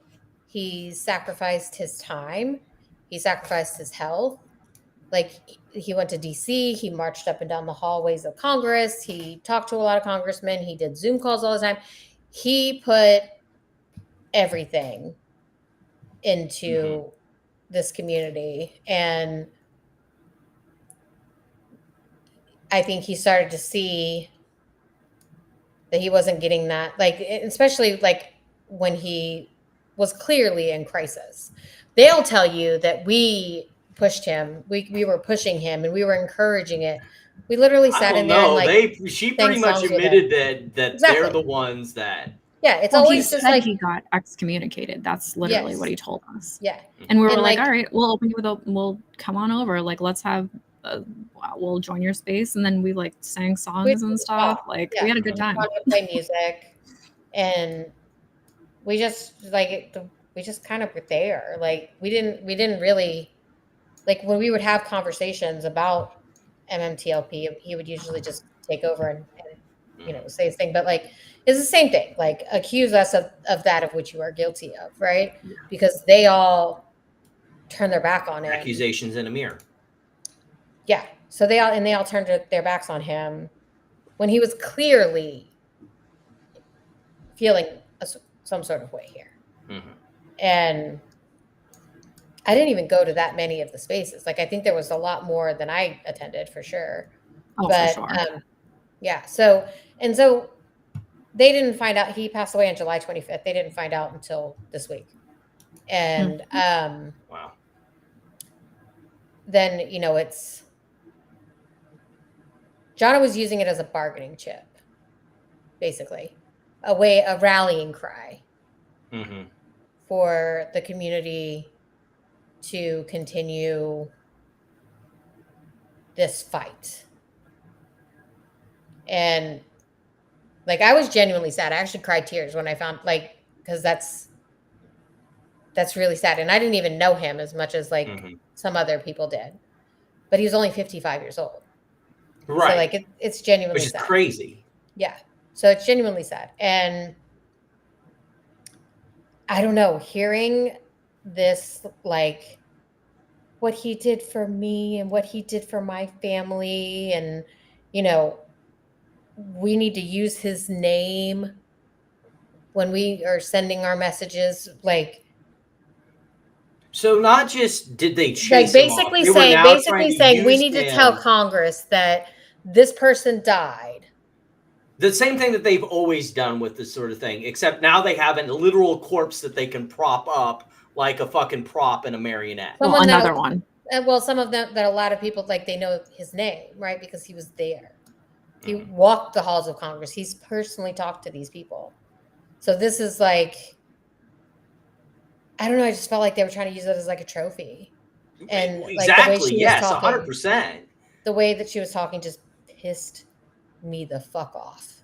Especially because like I knew that that's what she had done. I knew she had been a part of removing him when he's like clearly in crisis. And so I was getting him excommunicated literally from the community. Yeah. And it's sad that he was paid a visit. Like to talk about him like that. Like I just was like, nope. Mm-mm. So that's where that all came from. Yeah. So what I'm going to do, since we're getting late already, I'm not going to go through the MMTLP lawsuit speed run. We'll save that for another time, another place. I do have some funny stuff to close us out with. First on the list is someone getting their 15 minutes of fame. Oh boy. Corey got blasted. Like, I'm not a big fan of Libs of TikTok. It's a very shitty account. But they basically took one of his posts about the whole Charlie Kirk situation and blew him the fuck out of the water. And he, of course, made the comment that he never made Breitbart, bro. Did you see the Breitbart? No, Breitbart wrote about it. Breitbart wrote. Yes. Look. First of all, because he's running for office. No, right? Yes, 100%. He so like out of all of these like terrible things that people have said since then, like there's not politicians or candidates, because they know that even if you say the like logical thing of, I don't think he should have been killed, but he was kind of a shitty person as a politician, that's dumb, especially directly after he just died. But guess what Corey did? He did that exact thing. I don't think he should have been shot, but he's kind of a piece of shit. But then he got, I know, stop calling him piece of shit. Like that's I don't like that. But that's basically what he was saying. But and then he doubles down, right? Then he says, then he like quotes her and says, "Well, you didn't put the whole thing." And then he put the whole thing, which is worse. Which is worse as apology. Don't fucking dig the ditch deeper, no, the rest of it is worse. Like, yeah. But anyway, so he landed in Breitbart. Yeah. And so I made a quip that campaign. well, you may not have said that he should have been assassinated, but what's the high low on you having tried to spot him?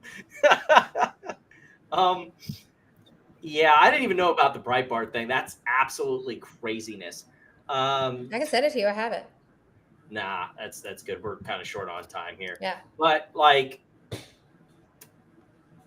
I kind of wish that this gets him some mainstream appeal, that he can actually make a push in the primary, because I want Oppo research. I want everyone digging through the shit he's been doing the past 3 years and using that against him publicly so he gets fucking iced. It'll be hilarious. He's not worth it. Funny as shit. He has no shot. No, they are a supremely red district. Yeah.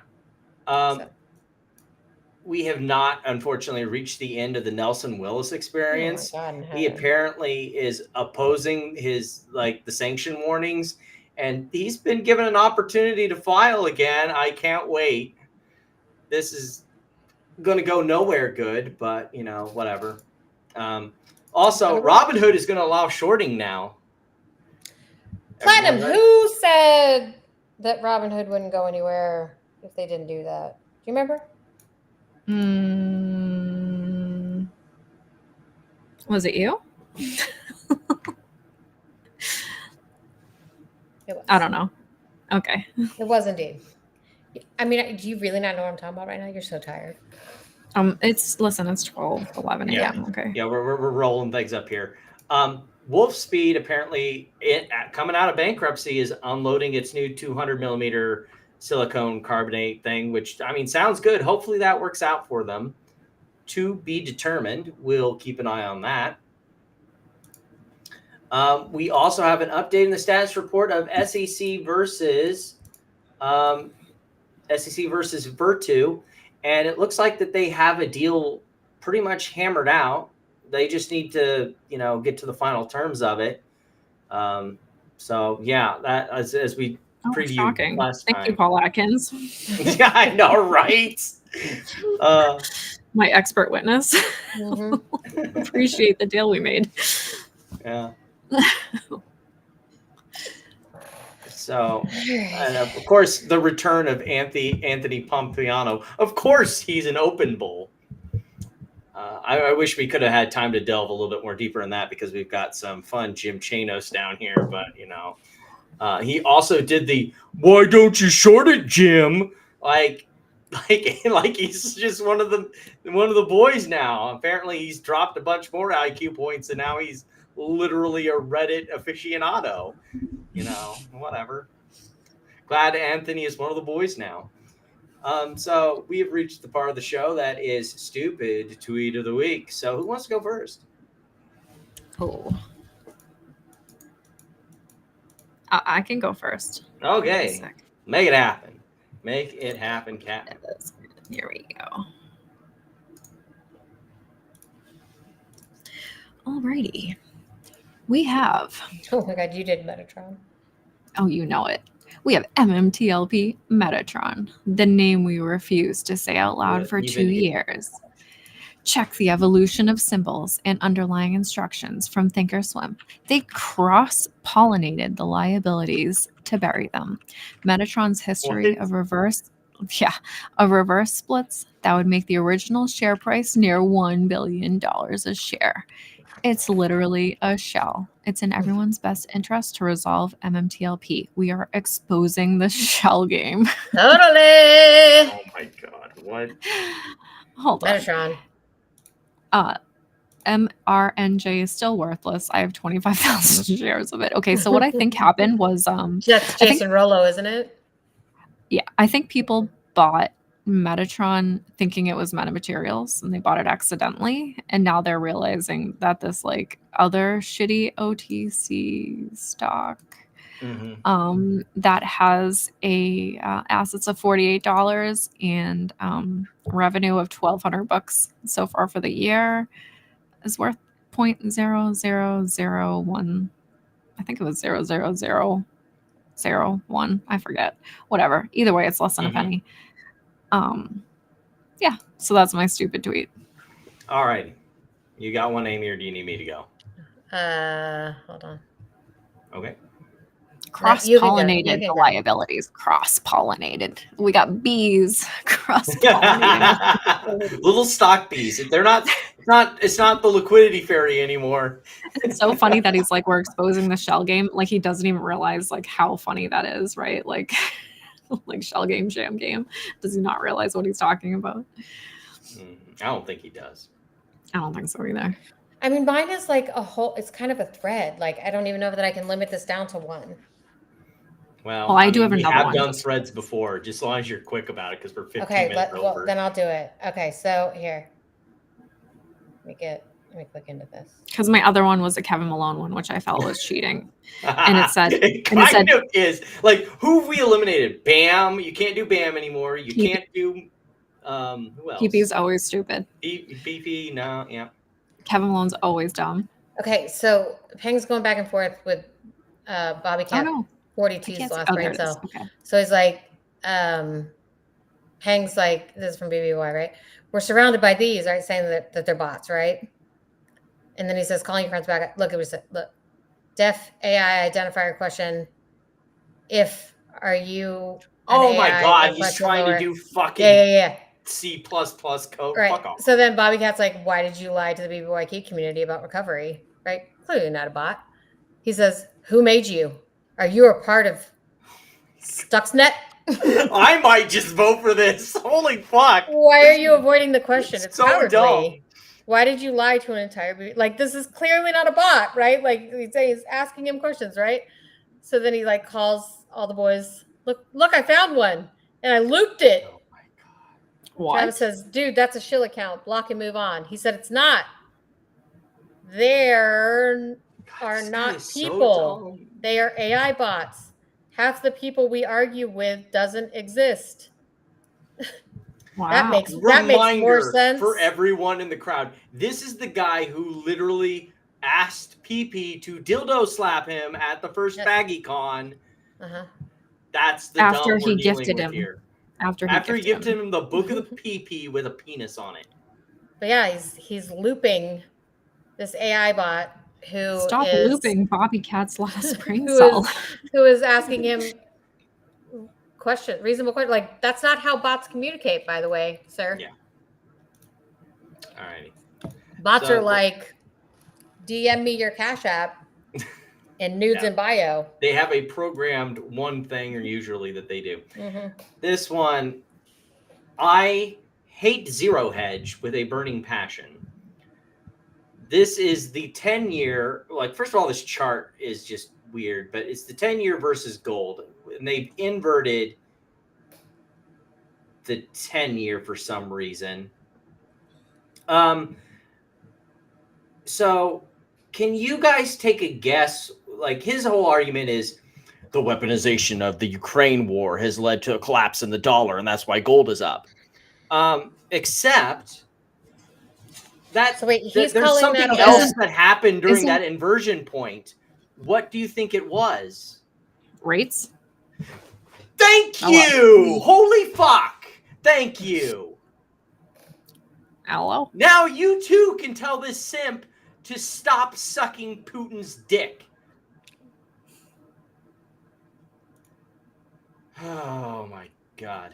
I'm glad it took you like a millisecond to use your brain and realize how fucking stupid that was. I was still trying to read the chart legend to find out what he was showing me. I know, right? It's also a shitty fucking chart. Yeah, it is a shitty chart because on one side it looks like one side is like a dollar price for gold, and then the other side is like the interest rate. Interest rate's inverted. Maturity, makes no fucking sense.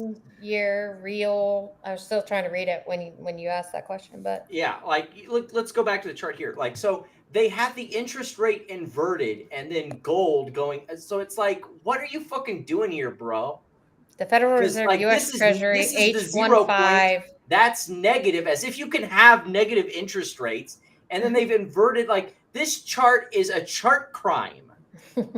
Not only does it try and draw the wrong, stupid fucking conclusion, because anyone with an IQ score can tell you this is when they started hiking rates, clearly, because there goes the interest rate. But at the same time, he's inverted it to try and create a conclusion that doesn't fucking exist. Anyway, votes. If you are not YouTube, there is the poll. If you are on X, if you are on Just leave a Restream, comment. I'm not on Restream. If you're on Rumble or if you're on Twitch, you bring your votes in. However, for anyone that does voice votes in our chat, we have what we like to call the ape rule, which means that Oh my God, I'm going to win. if whoever wins, we pull all your votes, and you just are that one person. So if we have, Robin, my ex voted for me. oh boy, I mean, I don't blame you. Amy's was just that's. Oh, I think we might have to ban Pang from being able to be used again. That was,